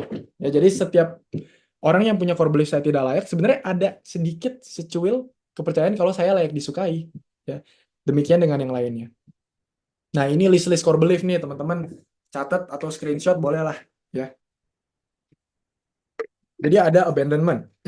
Ya, saya akan ditinggalkan orang. Biasanya ini kalau kita bahasakan, ini terjadinya di bawah sadar ya. Tapi kalau kita bahasakan gini, saya akan ditinggalkan, orang-orang selalu pergi, saya tidak layak dipertahankan ya. Akhirnya semua orang akan meninggalkan saya. Aktivatornya biasanya pernah ditinggalkan sosok terdekat teman-teman pas kecil. Ya, jadi pas kecil dia ngerasa pernah ditinggalin sosok terdekat ya, atau enggak hubungannya nggak secure gitu ya, pindah-pindah kota terus, kehilangan teman baik terus. Nah, ini muncul dari awal, peristiwa awal muncul kepercayaan ini. Rejection, dia ditolak berkali-kali.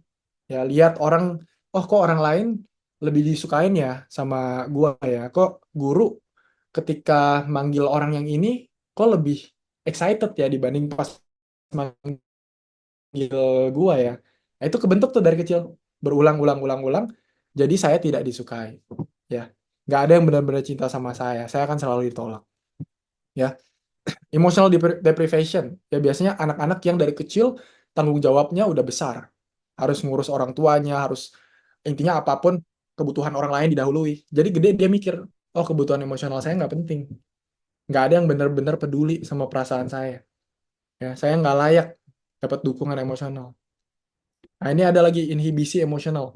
Ya, kalau orang tuanya strict banget, ya strict banget. Dari kecil dia nahan terus teman-teman, karena kalau dia keluarin keinginannya, dimarahin. Ya, jadi sampai gede dia mikir nggak boleh nunjukin emosi, ya, berbagi perasaan hanya akan membuat masalah. Nah, ini entitlement tadi yang ngerasa superior nih. Masa kecil diperlakukan berbeda, ya dimanjakan, ya. Biasanya dia juga ada kombinasi dengan perasaan tidak layak disukai juga, teman-teman. Biasanya superiornya itu muncul untuk menutupi insecurity-nya, ya. Dia ngerasa saya lebih baik, lebih pantas, orang lain harus matuin saya, ya. Failure, kalau dia gagal berulang-ulang, merasa dibandingkan, jadi dia ngerasa nggak bisa melakukan apapun dengan benar, nggak ada gunanya mencoba, ya, saya tidak cukup baik. Ya, ini kesimpulan yang ada di bawah sadar, teman-teman. Yang nggak ada gunanya mencoba, saya pasti gagal, di bawah sadar. Kita belum tentu sadar loh. Kita belum tentu, let's say nggak ada motivasi tadi ya yang dibilang. Mungkin saya saya nggak tahu kenapa saya nggak ada motivasi gitu. Saya secara sadar nggak tahu. Cuman kalau digali-gali lagi, ya, kita harus gali secara spesifik tuh teman-teman. Ya misalkan di sesi one on one nanti gali kenapa dia mikir kayak gini, pikiran yang muncul kita gali sampai bawah, biasanya muncul kayak gini. Nah, ini kesimpulan ini yang ngebuat dia sedih atau nggak ada motivasi. Ya helplessness, ngerasa nggak bisa apa-apa, nggak ada berdaya. Misalkan kecil orang tuanya abusive. Anak kecil bisa ngapain sih kalau orang tua abusive? Ya nggak bisa ngapa-ngapain kan? Dia ngerasa dia nggak bisa ngubah keadaan. Sampai gede dia mikir kalau ada masalah, wah gue nggak bisa ngubah keadaan. Gitu. Insufficient self control biasanya orang yang adiksi teman-teman. Ya saya nggak bisa mengendalikan diri, saya selalu menyerah pada godaan. Ya biasanya entah saat ini dia frustrasi atau ya itu ada hubungannya sama keinginannya selalu diturutin. Jadi dia nggak pernah nahan impulsnya. Mistrust, ya pernah dikhianatin. Ya orang lain nggak bisa dipercaya, semua orang punya niat buruk, buruk ya. Punitive, orang dari kecil selalu dihukum.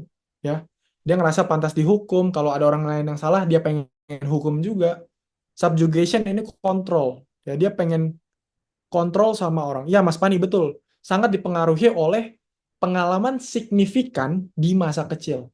Ya, trauma kecil sampai yang besar itu ngaruh semua. Tadi saya bilang, emosional memori, memori emosional. Semakin memori bersifat emosional, ada komponen emosinya, semakin dia diingat dan kita internalisasi ke dalam. Gitu. Vulnerable. Ya, ini biasanya orang-orang yang kecemasan, teman-teman. Ya saya selalu dalam bahaya gitu. Ini gimana nih kalau saya keluar kayak ketabrak gimana ya, seolah-olah kita nggak ada kemampuan ngelindungi diri, nggak bisa menghindar atau gimana, jadi dunia tuh kayaknya bahaya, saya tuh rentan banget gitu. Ya worthlessness, ya misalkan dibully, nggak diterima karena aspek tertentu ya, dia mikir wah saya nggak penting, nggak punya nilai, saya produk gagal, ada sesuatu yang salah. Ini terasa di bawah sadar ya.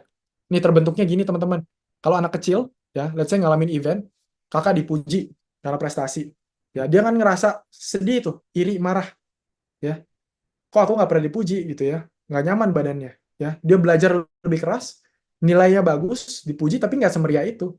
Interpretasinya apa teman-teman kalau anak kecil? Ya, interpretasinya ini ya, saya harus kerja keras dulu baru dihargain. Wah udah kerja keras aja orang tua nggak sebangga itu, muncul saya tidak berharga. Cuman mungkin awal-awal masih 50%. Jadi udah mulai muncul intuisinya saya nggak berharga, cuman belum sesignifikan itu, ya. Sampai dia ngalamin hal lain lagi, dibully ternyata pas SMP, ya. Takut, marah, minder, kenapa aku diginin yang lain enggak. Akhirnya dia coba fit in, ya dia coba fit in, ya diterima sih. Tapi jadi sering disuruh-suruh dan diejek, teman-teman. Sering nggak kayak gitu? Ya, diterima sih sama yang eksis, ya, tapi sering disuruh, sering diejek. Muncullah saya harus nyenengin orang lain biar diterima. Saya harus jadi orang lain biar disukain. Muncul tuh coping mechanism jadi people pleaser, ya. Atas dasar apa, teman-teman? Atas dasar suatu core belief kalau saya tidak berharga. Sekarang udah 90% nih. Ditambah lagi dia ditolak. Cewek yang nolak dia atau cowok yang nolak dia sekarang pacaran sama orang yang lebih populer, lebih ganteng, lebih cantik. Artinya apa? Dia mikirnya apa?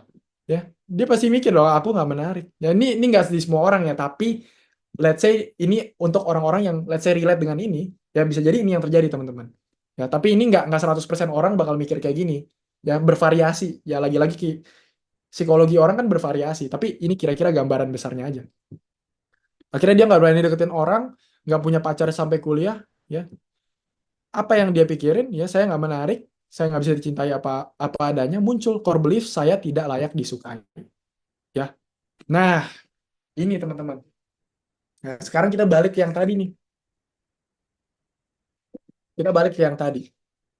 Jadi setelah core belief itu ditempa dari kecil, ya muncul insting insting bawah sadar ini. Tadi saya bilang nggak, teman-teman, agar emosi muncul tidak langsung asalnya dari kejadian, tapi ada kesimpulan bawah sadar, betul? Ya. Nah, sekarang kesimpulan bawah sadarnya dia akan sangat-sangat dipengaruhi oleh core belief yang udah terbentuk, teman-teman. Ya. Jadi kesimpulan bawah sadar dia sekarang akan sangat-sangat dipengaruhi sama core belief. Let's say, ya dia diskusi sama rekan kerja, terus rekan kerjanya jawab dengan nada yang datar. Mungkin di orang yang nggak ada core belief ini, dia biasa aja, teman-teman. Ya udahlah, orang emang dia ketus, biasa aja lah, nggak ada emosi macam-macam. Cuman kalau ini orang punya core belief saya tidak berharga, jadinya gini, teman-teman. Pikiran yang muncul kayak gini. Ini orang nggak suka sama gua ya. Kayaknya nih orang ini mikir susah nih komunikasi. Ya ini klien saya juga nih, ini real ya. Apa dia nggak ramah karena gua nggak seru ya? Ya. Apa karena gua nggak cantik ya? Gitu. Apa karena gua nggak ganteng ya? Apa karena gua nggak pinter ya? Ya. Kalau digali lebih dalam, kita akan dapat kesimpulan ini, teman-teman. Ya. Kenapa gua nggak seru menjadi, ya cara nanyanya gini, kan ada muncul nih pikiran nih, apa dia nggak ramah karena gua nggak seru ya? Nah, kita tanyain, kenapa gua nggak seru itu menjadi hal yang sangat mengganggu kamu? Nah, Mas Yuda nih, apakah core belief bisa disadari sembuhkan? Nah, ini saya lagi ngajarin cara galinya. Jadi kan kita yang kita sadarin di otak sadar, itu kan cuma pikiran-pikiran ini, teman-teman. Betul nggak? Kita cuma tahu pikiran, kita cuma tahu emosinya. Sekarang, untuk tahu core belief gimana? Kita gali. Nih, misalkan, kita suruh milih nih, di antara tiga ini, mana yang paling ganggu nih pikirannya. Oh, misalkan yang ini, apa dia nggak ramah karena gua nggak seru ya? Kita tanya, kenapa menjadi nggak seru itu sangat mengganggu kamu? Oh, karena kalau nggak seru berarti gua nggak ini dong.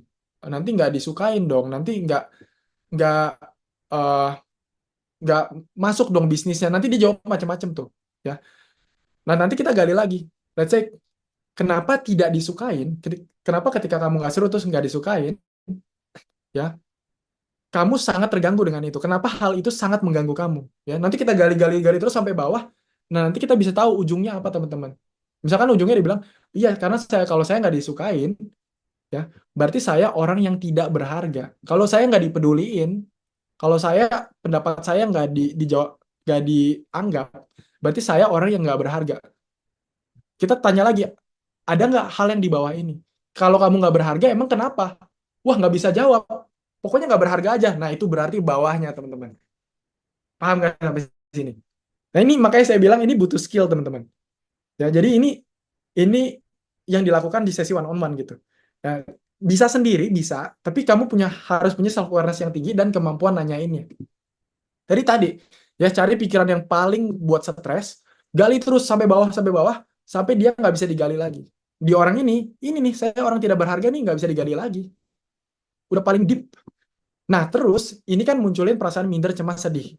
Ya nggak? Perasaan saya orang nggak berharga, saya tidak akan disukai. Yang muncul perasaan minder, cemas, sedih.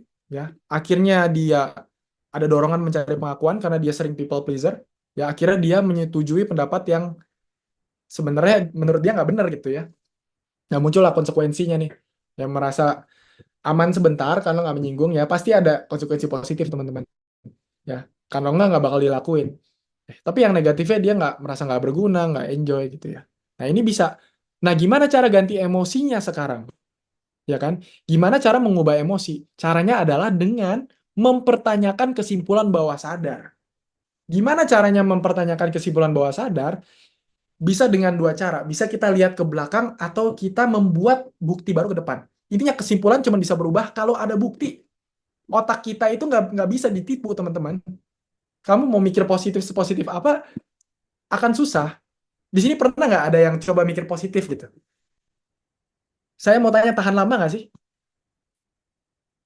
Saya adalah orang yang hebat, saya adalah orang yang disukai, saya adalah orang ini. Efektif nggak? Saya mau tanya. Tidak dong. Ya, Mas Arik langsung patah. Iya, karena core belief ini kuat banget, Mas. Gitu. Mbak Ava, Mas Yuda. Core belief ini sangat-sangat kuat. Dia cuma bisa diyakinkan sama evidence, sama bukti. Tadi kalau kita masuk ke kamar, ada cewek baju putih, ya, kita lari. Gimana biar kita nggak takut lagi? Ya kita harus tahu itu muka teman kita yang mau surprise gitu misalkan. Harus lihat mukanya baru kita ada bukti. Iya, kalau nggak masih percaya, lu setan lu gitu. Ini nih HP, ini chat, ini gue udah chat, gue ada kontak lu. Itu kayak gitu-gitu teman-teman. Kita butuh evidence. Sama kayak ini. Untuk ngubah, ya, untuk memodifikasi kesimpulan saya orang yang tidak berharga, butuh bukti real. Yang biasanya di sebagian besar orang, pasti kalian mikir ya, kalau beneran buktinya nggak ada gimana, gitu kan? Saya yakin ya, sebagian besar di sini mikir gitu. Kalau buktinya emang saya nggak berharga gimana? Kalau buktinya saya nggak disukai gimana? Ya, itu terjadi karena yang tadi, teman-teman. Lihat deh, bukti-bukti yang nggak berlawanan itu nggak ada yang masuk. Bisa jadi kemarinnya ada HR, ya let's say, uh, muji kita gitu ya, atau enggak uh, memuji kita bagus di depan orang lain. Ya, atau enggak mungkin ada pas SMP, SD, SMA, kuliah, pendapat kita dihargain gitu ya. Ya, Muhammad Arik ya mirip mirip sama preokupasi ya. Kalau maksudnya preokupasi itu kayak apa, framework awal cara kita menginterpretasi dunia gitu ya, itu bisa jadi mirip. Eh Tadi saya sampai mana ya? Nah, intinya ya kita butuh bukti bukti real gitu, teman-teman. Ya, bukti real, dan bukti real itu sebenarnya ada kalau kita mau ngelihat. Sayangnya selama ini dia luput. Tapi kalau kita gali ada, teman-teman. Ya, kemarin orang tua saya datang di wisuda bapak saya yang biasanya nggak mau dandan, nggak mau foto, sekarang mau dandan, mau foto. Artinya apa? Nah, itu tuh. Kita gali, teman-teman. Cuman kita nggak mengesampingkan bukti-bukti negatif juga gitu. Memang kan ada, ya saya beberapa kali nggak dihargai gitu-gitu. Ya, kita tetap tulis. Cuman kita tulis juga yang positif. Nanti kita cari kesimpulannya apa. Nah, bagaimana membuat bukti real stay lama di bawah sadar, Dok? Mas Yuda, kalau memang kamu beneran percaya itu real, dia akan stay jauh lebih lama, Mas. Ya, bahkan bisa menetap terus-menerus. Ya, tergantung seberapa kuat kesimpulan bawah sadar awalnya. Ya, kalau awalnya 95% itu mengubahnya butuh proses dibanding mereka yang let's say cuma 70%.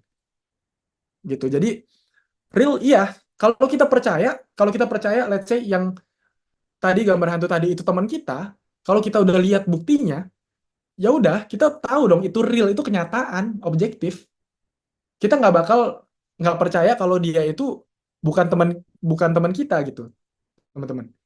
Ya sama kalau kayak kejadian hidup kita, kalau kita udah yakin tahu itu kenyataan, ya ya udah kita nggak percaya, akan susah untuk kita nggak percaya gitu. Selama kita jujur gitu, kita beneran percaya itu real bukti. Dan kalau dicari pasti ada biasanya, ya. Nah, ini teman-teman bisa aja kan orang kerjanya agak flat ya. Jadi ya harusnya nggak sebesar itu reaksi emosinya, ya. Ini lagi saya tidak layak disukai, ya. Pacar update story tapi baru balas WA 10 menit kemudian. Ya interpretasinya ini sepertinya gue kurang penting deh. Dia nggak sesayang itu deh. Apa kalau ada orang lain gue akan ditinggalin, ya. Ternyata yang paling mengganggu mana misalkan, ya. Ini dia nggak sesayang itu sama gue, paling mengganggu misalkan. Kenapa? Kenapa dia nggak sesayang itu sama kamu tuh mengganggu, ya. Kalau kita gali-gali dalam-dalam lagi, ntar ujungnya bisa jadi ada jawaban ini teman-teman, ya. Karena ya berarti kalau dia nggak sesayang itu, kalau dia nggak seberkorban itu, berarti saya tidak layak disukai dong. I am unlovable. Kenapa unlovable sangat mengganggu? Nggak tahu ya, emang saya tidak layak disukai aja gitu. Ini yang paling dalam. Ya, ketika kesimpulan ini muncullah galau, sedih, kesal, cemas. Akibatnya perilaku apa? Ya, dia ngerasa marah, dorongan melakukan pembalasan, silent treatment, ya, merasa positif karena bisa membalas perasaan tertolak, ya, tapi negatifnya konflik, dan ini pola ini berulang-ulang terus, teman-teman. Kayak mode autopilot, ya, kayak mode autopilot, ya. Ini nih.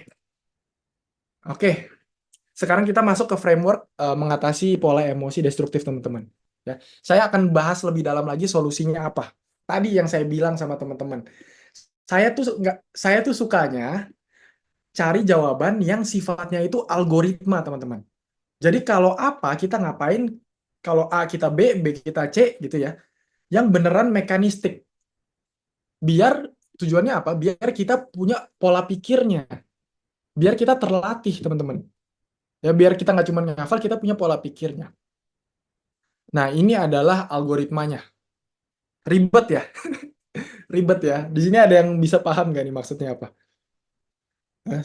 Susah ini. Emang pahamnya susah. Tapi intinya gini, saya jelasin aja. Simpelnya gini. Ini kan tugas saya ya, ngebuat jadi simpel. Intinya, yang kalian pengen kan update emosi. Betul nggak? Ya, kalau kita ngerasa emosi kita berlebihan, ya, atau tadi di beberapa kasus jarang bisa kekurangan gitu ya. Kan yang kita pengen tuh update emosi. Gimana cara mengupdate emosi? Ya tadi, kita bukan mengupdate emosinya secara langsung, kita update kesimpulan bawah sadarnya. Ya. Nah, sekarang gimana cara update kesimpulan bawah sadar? Ya, untuk ngupdate kesimpulan bawah sadar, intinya pertama kita harus bisa tahu dulu dong kesimpulan bawah sadarnya apa. Atau misalkan kita ada core belief tertentu, kita harus tahu dong core beliefnya apa, ya nggak? Nah, gimana cara ngeidentifikasi core belief? Kita harus sadar dulu akan pikiran, emosi, dan triggernya. Nah, ini nih, teman-teman. Ini kita harus sadar dulu.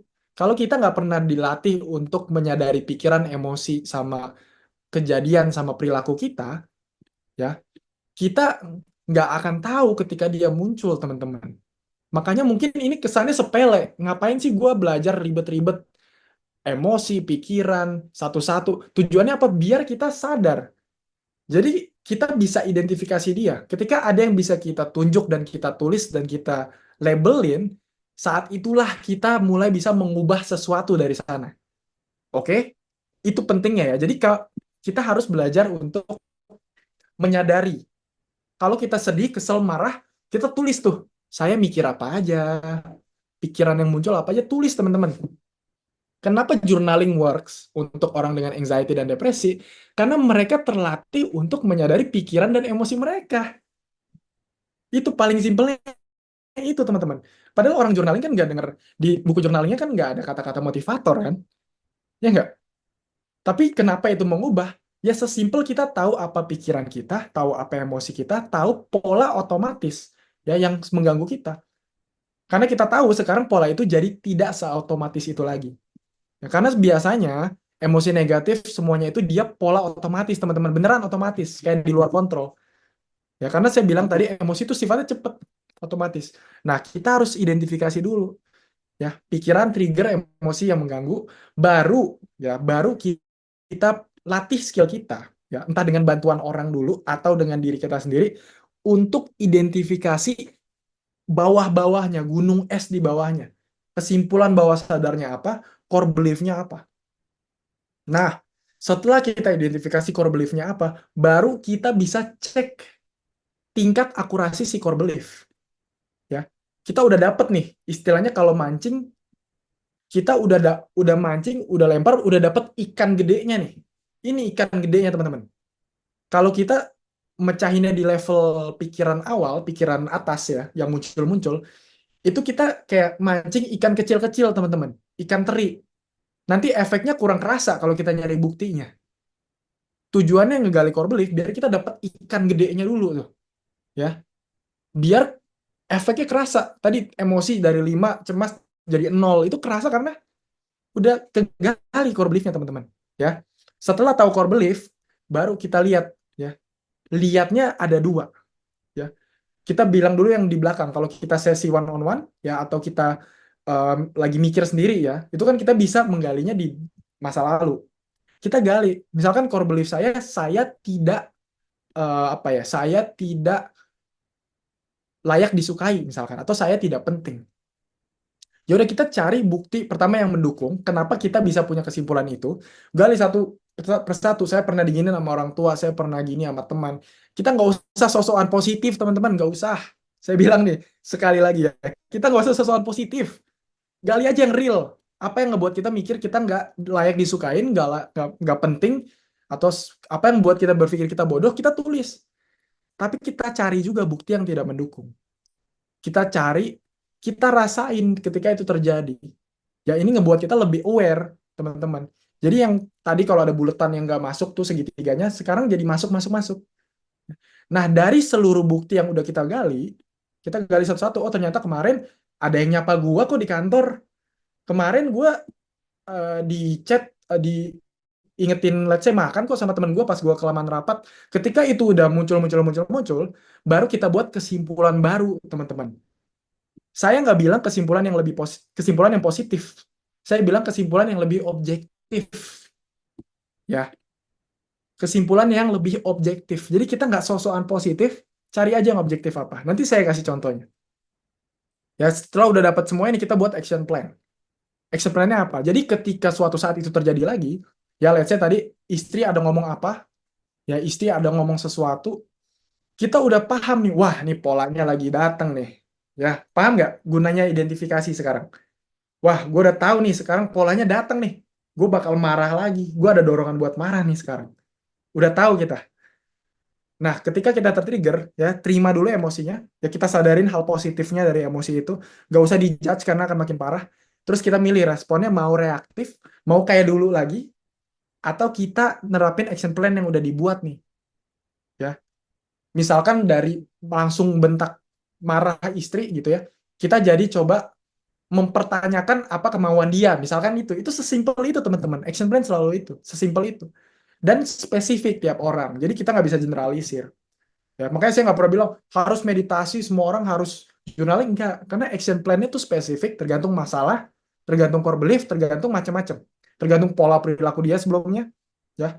Terus kita evaluasi, ya, bisa jadi hal yang baru kita lakukan menjadi bukti yang tidak mendukung core belief negatif kita. Ya, kalian tahu nggak kenapa orang-orang yang sekarang, ini gini teman-teman, pernah nonton video-video motivasi nggak teman-teman? Ya, ini saya sebenarnya klise tapi oke lah, ada benernya. Orang-orang yang dulunya, oh iya saya nggak percaya diri, saya nggak pede, saya saya dulu tuh depresi, saya dulu cemas, tapi sekarang saya coba-coba terus, saya berhasil, dan sekarang saya merasa nggak lagi berpikiran kayak gitu, saya nggak pesimis, saya nggak lagi cemas, gitu-gitu. Pernah kan pasti ya ngerasain orang, dengerin orang yang hidupnya tuh transformasi gitu. Kenapa bisa kayak gitu? Saya tanya. Kenapa orang yang dulunya cemas, David Gogin pernah nonton nggak? Ya siapapun lah, Mario Teguh ya, mungkin kalau dia pernah cerita masa lalu ya nya gitu ya. Deddy Corbuzier, dulu saya dikatain saya nggak pede gini-gini. Ya. Kenapa sekarang dia mindsetnya beda? Dan sekarang dia, saya yakin ketika ada kritik, emosinya nggak separah itu lagi. Atau ketika dia mau coba hal baru, saya yakin emosinya nggak separah itu lagi. Udah terupdate. Kenapa emosinya terupdate? Kenapa dia sekarang bisa ngalamin emosi yang beda? Karena dia udah ngumpulin banyak bukti, teman-teman. Ya nggak? Karena ada eksperimen yang spesifik, bentar Mbak Siti. Ya. Jadi mereka di zaman dulu ada action plan yang spesifik yang dia lakukan terlepas dari insting reaktifnya dia. Jadi misalnya insting reaktif dia males, tapi dia tetap let's say, wah action plan gue melakukan hal yang let's say di luar emosi gue nih. Jadi buat action plan yang udah diatur sebelumnya, dan action plan itu kebetulan cocok banget sama core belief dia, ya. Dia terapin terus, terapin, lama-lama dia lihat bukti, teman-teman. Dia lihat bukti, iya gue mulai sukses, bisnis gue mulai maju, orang mulai banyak yang suka sama gue. Itu evidence loh, teman-teman. Itu bukti yang tidak mendukung uh, negatif core belief dia di awal. Yang masuk tuh bukti, beneran bukti. Oh, gue bisa sukses, gue bisa disukain, gue bisa apa? Real di depan mata, berubah. Emosinya sekarang ke update. Jadi kesimpulannya, dia sadar kalau kesimpulan lamanya tuh nggak bener. Ini semua terjadi bisa jadi secara bawah sadar, teman-teman. Gitu. Ya. Jadi untuk mengupdate emosi, kita bisa ngelihat ke belakang, menggali bukti-bukti yang di belakang, atau kita bisa membuat bukti baru. Tapi untuk membuat bukti baru, kita pastinya harus keluar dari mode autopilot. Ya, itu yang saya pengen bilang. Ini penting banget konsepnya. Ya, semoga algoritma yang kompleks ini sekarang bisa dimengerti ya. Ya kalau mengerti, chat dong mengerti nih biar saya nggak bingung. Ayo, kita masuk ke contoh. Nah, teman-teman, ini salah satu klien saya, Tuan A ya. Jadi ini saya ceritain biar kalian bisa belajar untuk diri kalian sendiri juga ya. Dia panic attack, teman-teman. 2 tahun. Ya, dia nggak tahu kenapa dia panic attack. Ini saya jelasin ya. Intinya dia pernah di jalan tol ya. Di sini ada yang pernah panic attack nggak? Saya mau nanya deh. Ada yang tahu panic attack itu apa nggak? Kalau tahu bilang di kolom chat dong, biar saya ngomongnya pas. Ada yang tahu nggak panic attack itu apa? Tahu ya? Oke. Panic attack itu kecemasan yang sangat-sangat hyper ya, sampai dia susah nafas, ya, berdebarnya parah. Ya, itu nggak enak banget, teman-teman. Nggak enak banget. Ya. Dia pernah kambuh di jalan tol, lagi di mobil, dia pernah kambuh pas pulang kerja. Ya. Itu ngebuat dia nggak keluar rumah, ya, berbulan-bulan bahkan hingga tahun, gitu ya. Sampai akhirnya dia berani keluar rumah, tapi tetap ada, teman-teman. Ya, tetap takut, tetap pokoknya terbatas banget hidupnya sekarang. Nah, jadi setelah ngobrol-ngobrol panjang tentang historinya, ya, ini harus galinya panjang teman-teman, tahu historinya dulu, karena kan kompleks ya. Nah, tahu historinya baru saya bawa dia ke trigger yang spesifik. Nah, ini kuncinya juga. Kalau kita mau nyari tahu sesuatu, kita cari yang spesifik, ya, karena kalau kita nggak spesifik nanti muter-muter analisa kita. Cari dulu trigger spesifiknya apa. Pilih satu, Pak, yang paling signifikan sekarang. Ya, oke. 2 bulan lalu, ya, saya mau berangkat ke Tegalega. Ini kayak tempat di Bandung gitu ya. Yang tadi dari Bandung pasti tahu ya, Tegalega, ya, tempat olahraga jalan-jalan. Pagi-pagi saya mau berangkat, ya. Nah, terus pas mau berangkat pagi-pagi, sebelum berangkat, pokoknya dia mau berangkat, ya, pas mau berangkat itu, ya, dia mikir gini, teman-teman. Ya kan dia pasti bilang emosinya. Emosinya apa, Pak? Cemas. Takutnya 8, marahnya 7, dia bilang. Oke, pikirannya apa? Pikirannya ini, teman-teman, di kiri. Ya, nanti kalau panic attack gimana? Nanti kalau pingsan di sana gimana? Dan nanti kalau mati di sana gimana? Ini pikiran real, teman-teman. Kalau gini terus mau sampai kapan? Ya, ketika pikiran di atas, ya kan risiko ancaman, nimbulin perasaan takut, ya, atau anxiety. Yang paling bawah, kalau gini terus mau sampai kapan? Itu nimbulin perasaan kesal dan marah. Ya, karena tadi, ya, ada emosi sekunder di sana. Nah, akhirnya muncul deh perilaku dia. Over prepare, ya, persiapin air minum, ya, bawa Promax, fresh care, ya, akhirnya dia datang ke lokasi tapi pulang lagi, teman-teman, karena cemas. Ya, konsekuensinya ngerasa sedikit tenang pas over prepare, tapi ngerasa ribet banget dan semakin cemas di jangka panjang. Ya, nah, tadi algoritmanya. Pertama kan saya minta dia identifikasi triggernya dulu, ya nggak? Apa, Pak, pikirannya? Apa emosinya? Apa triggernya? Ya, saya minta dulu dia highlight dulu kita. Baru selanjutnya kita gali kesimpulan bawah sadarnya apa. Nah, ini kuncinya, teman-teman. Saya tanya, Pak, di antara keempat ini, mana pikiran yang paling mengganggu? Ya itu ya, mana pikiran yang paling mengganggu? Oh, yang ini, Dok. Nanti kalau mati di sana gimana? Nah, ini nih, game-nya nih mulai dari sini. Oke, mati kan kesannya udah menakutkan ya, teman-teman. Ya, mati kesannya udah menakutkan kan? Tapi apakah itu yang paling bawah? Nah, ini awareness menggalinya dari sini, teman-teman. Ya, skill menggalinya dari sini. Kita tanya lagi, teman-teman. Ya, kan dia takut mati. Saya tanya, apa Pak yang paling menakutkan dari kematian? Kenapa Bapak takut mati? Apa alasannya kenapa Bapak takut mati? Ada nggak hal lain selain mati? Ya. Oh, saya takut mati karena saya takut hilang dari dunia ini. Oke, oke. Saya tanya lagi. Kenapa hilang dari dunia ini begitu menakutkan? Apa yang bedain mati besok sama mati 60 tahun lagi? Kan semua orang bakal mati kan? Ya nggak?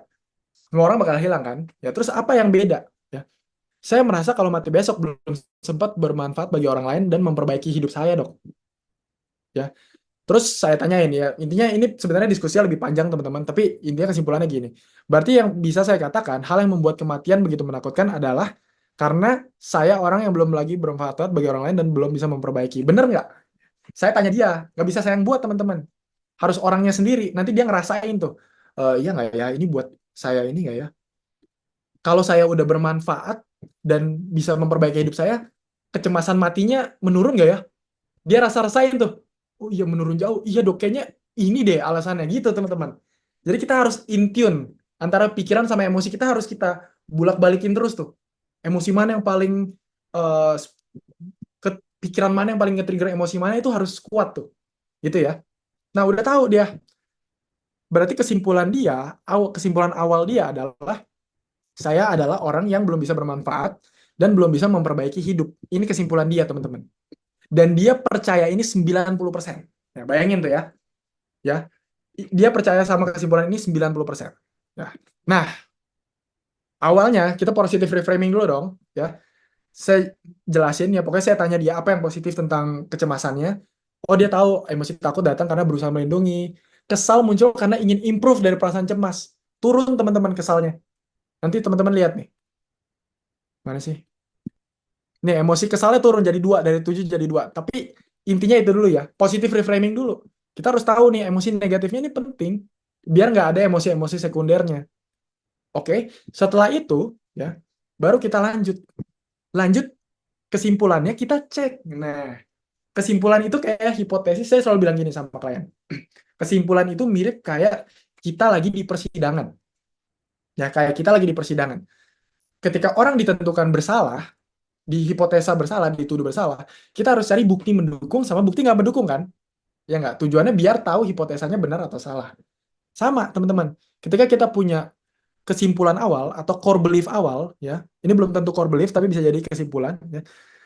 Eh, bisa juga core belief, ya. Core beliefnya kalau di sini saya lihat I am useless and defective. Jadi dia merasa nggak berguna, nggak bermanfaat. Nah, kita cek nih kesimpulannya. Kesimpulan awal, oke. Ini kan, saya orang belum bisa bermanfaat. Saya tanya, Pak, apa sih bukti yang mendukung? Apa bukti yang mendukung kesimpulan itu menurut Bapak gitu ya? Dia bilang, saya nggak bisa produktif usaha karena kecemasan berlebih, nggak bisa kemana-mana, ya. Karena faktor ekonomi nggak sebaik dulu gitu ya. Ada bukti lain nggak Pak yang mendukung? Oh nggak ada sih, itu aja. Ya. Sebenarnya di orang lain buktinya bisa banyak teman-teman. Tergantung dari orangnya. Intinya apa yang dia merasa mendukung, itu aja. Gali semuanya yang dia merasa mendukung. Kalau dia menurut dia udah nggak ada ya udah. Terus saya tanya sama dia, bukti apa Pak yang nggak mendukung? Nah, ini teman-teman baca sendiri deh.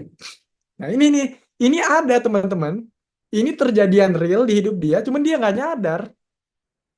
Lihat deh, kemarin ada orang bertanya tentang pertanian. Ya, saya bisa membantu menjawab. Saya membantu menjelaskan cara okulasi, dia berterima kasih dan merasa terbantu. Ya, ini kebalikan dari saya belum bisa bermanfaat. Ini real nih, terjadi nih. Semalam saya sharing pengalaman dengan penyintas anxiety, dia berterima kasih. Bangga karena tahu masalah ini. Ya, saya sudah bisa memperbaiki hidup saya dengan usaha dan belajar. Sekarang kecemasan saya dulu 10 jadi 4. Nah, dia bisa belajar banyak tuh. Tiap hari saya bisa gendong ngajak main anak saya senang, berarti saya bermanfaat untuk anak saya. Ya, saya merasa bahagia kalau anak saya senang. Ya, terus teman-teman, ya ini kondisinya dia masih takut teman-teman. Ya, dia masih takut keluar, ya masih takut di rumah sendirian. Nah, ini kuncinya, dia takut di rumah sendirian. Orang pergi itu pasti ditanya mau kenapa, kemana. Dia takut nggak ada yang nolongin kalau dia panik attack. Ya, anak istri saya merasa kehilangan, saya pulang, berarti saya dibutuhkan. Ya, terlepas dari kecemasan berlebih, saya membantu usaha istri 40%. Ya. Awalnya dia mikir saya nggak membantu apa-apa. Tapi ternyata dia ngebantu 40%. Lumayan kan? Ya, dan mendapat bantuan finansial dari orang yang pernah saya bantu. Ya. Oke, sekarang saya bilang gini ke kliennya, Pak, setelah ngelihat bukti mendukung dan bukti tidak mendukung, menurut Bapak, kesimpulan apa yang lebih akurat untuk menggambarkan keseluruhan bukti ini? Itu kuncinya ya. Setelah udah ngelihat, kita nggak lihat yang positif aja loh. Kita lihat yang negatif juga nih. Ya, kita lihat yang negatif, positif. Yang negatifnya pun bisa banyak, nggak masalah. Yang real aja. Setelah ngelihat semuanya, apa kesimpulan yang lebih akurat? Nah, ini kesimpulan yang muncul, teman-teman. Ya, saya adalah orang yang bisa bermanfaat bagi orang lain dan mulai bisa memperbaiki hidup saya, walaupun dengan keadaan seperti ini. Kita tanya juga dong, Pak, beneran percaya nggak sih apa dibuat-buat aja nih? Ini asal-asal aja ya, sosokan ya? Oh enggak dok, beneran percaya 100%. Ya. Saya tanyain lagi, sekarang seberapa percaya Pak sama yang ini? Ya sama yang atas, yang belum bisa. 90% turun ke 0%, teman-teman. Ya. Ya, ini kasusnya macam-macam, ada yang turun ke 10%, 20%, ya. Di dia 0%. Hasilnya apa, teman-teman? Ini, teman-teman. Ya. Ketika beneran ngebayangin kejadian yang sama, ya, yang tadinya emosinya 8 jadi 2, ya, dan 7 jadi 2, teman-teman. Ini 4 ini ekspektasinya. Saya selalu di awal nanyain ke klien tuh ekspektasi kamu berapa? Mau diturunin sampai berapa? Biasanya setelah positive reframing. Setelah tanyain hal positifnya, saya tanya, berarti berguna kan? Mau turunin sampai berapa? Oh, 4. Ternyata dia 2, teman-teman. Nah, jadi ini harus ada, lagi-lagi ya, kemampuan untuk ngerasain emosi. Dan saat itu, yang uniknya, istri sama anaknya pergi, ya, istri sama anaknya pergi, dan dia beneran nggak takut sama sekali. Biasanya sebelum itu dia takut parah, teman-teman. Ya, istri anaknya pergi, dia takut banget, parah. Pas itu, di saat itu juga, saat dia punya kesimpulan baru, lihat nih, kesimpulan baru ngubah emosinya, teman-teman. Jadi emosinya nggak langsung berubah, tapi kesimpulannya dulu diubah. Mana sih? Nah ini, ubah dulu kesimpulannya, baru emosinya berubah. Cuman sekarang tinggal kita ngegali kesimpulannya aja gitu. Nah, dan ini amazing banget sih. Sampai-sampai ini saya ada rekamannya, teman-teman. Ya, ini action plan yang saya buat ya untuk dia, tapi ini terlalu panjang kayaknya kalau dibalas. Yang beneran anxiety disorder, teman-teman. Yang takut keluar rumah. Itu aja bisa gitu dengan cara cara ini, bukti mendukung tidak mendukung, dan memang udah di base, ada base science-nya, teman-teman. Teman-teman kalau cari cognitive behavioral therapy itu ada, memang udah pakem secara teori dan efeknya dirasakan bisa sampai bertahun-tahun kemudian, teman-teman.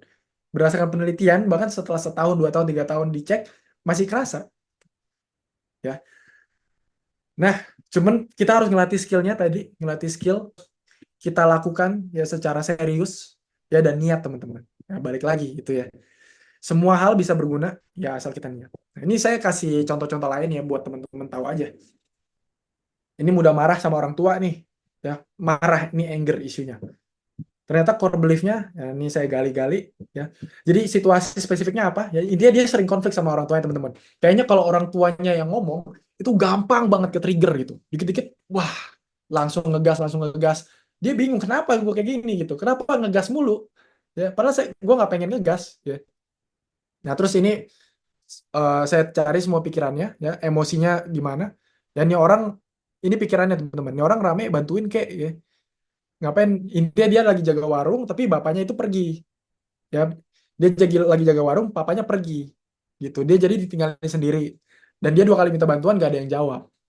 Nah, terus saya tanya di antara semuanya, apa pikiran yang paling ganggu? Oh ini, ngapain ada bapak, kan gak ada beda sendiri. Terus saya tanyain lagi, ya ini gali lagi, teman-teman. Ini gali core belief atau gali kesimpulan.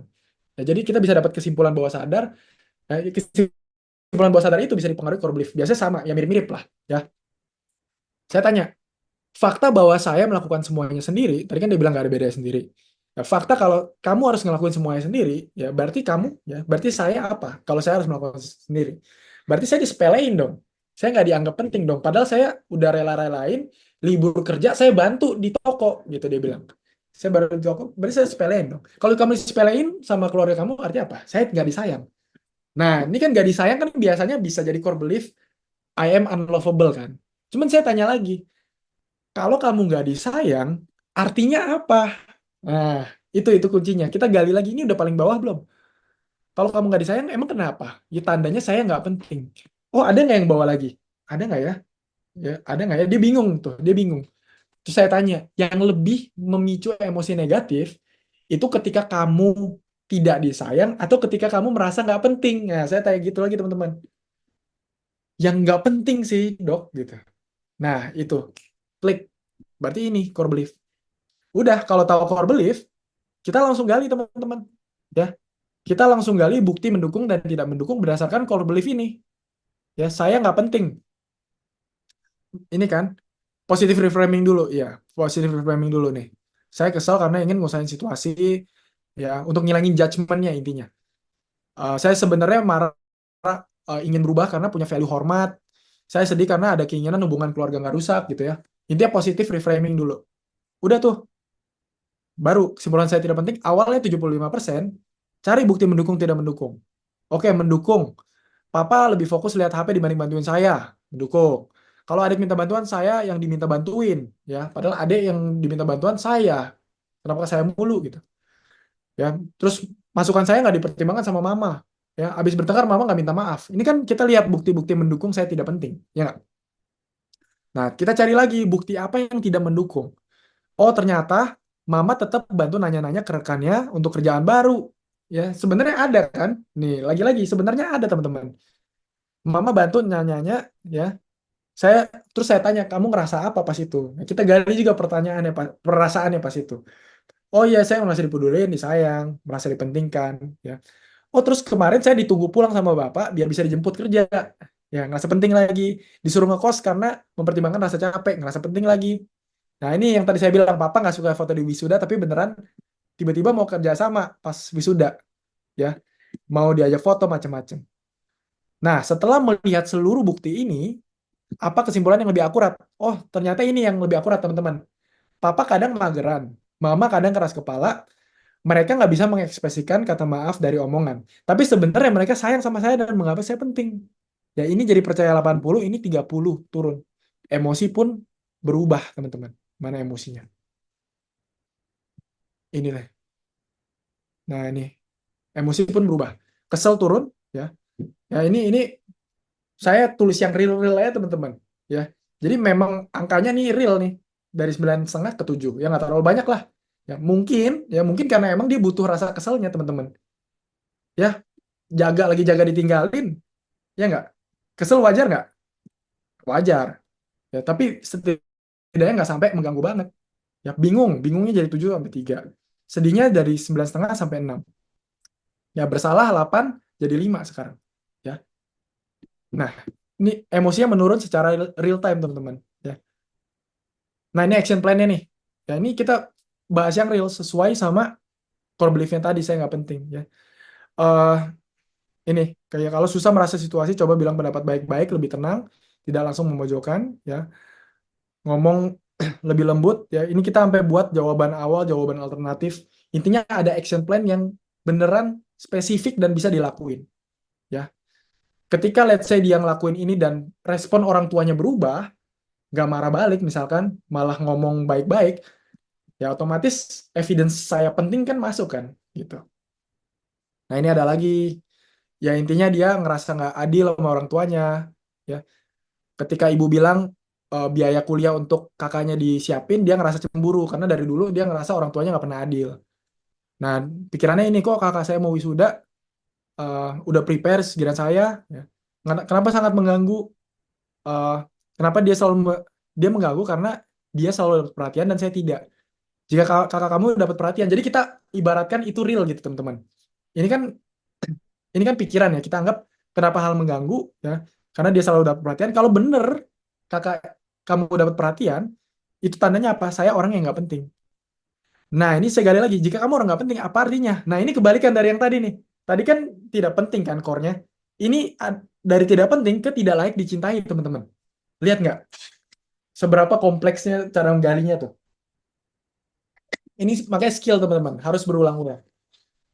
Nah, akhirnya emosinya, ya, lihat teman-teman, ini unik banget kasusnya. Kesimpulan awalnya ini, Nah, ini perilakunya nih juga teman-teman, dia ngelakuin aktivitas terlepas dari perasaan, ya, emotional deprivation dari kecil atau emotional inhibition, ya, nahan emosinya. Nah, ini kesimpulan awal, saya orang tidak layak dicintai, ya. Bukti mendukung apa, ya? Minta bantuan orang belajar terus diblokir. Intinya banyak lah semuanya. Lagi bertiga yang dua asik sendiri, saya kena omel guru, teman saya enggak. Tahun 2001 kakak dibeliin HP, saya enggak, ya. Bukti nggak mendukung apa? Oh, setelah tamatan orang tua saya buatin saya makanan. Ada kan? Ya nggak? Ada kan bukti bukti tidak mendukungnya ada kan? Ya, 2022 adik saya ada yang peduli, ada kelas peduli, ya. Terus ada guru Inggris peduli, ya. Ada teman saya yang nerima keadaan saya. Ibu selalu jemput pulang sekolah. Kesimpulan baru, oke, terkadang mungkin ada kejadian tidak menyenangkan. Terlepas dari itu, sebenarnya banyak hal yang harus kita syukuri. Karena saya sebenarnya tidak sadar saja kalau saya like dicintai. Ya, ini 90% dia percaya, ini turun ke 50%. Nah, lihat nih, nggak nol teman-teman. 50%. Nah, kita lihat perubahan emosinya. Ya.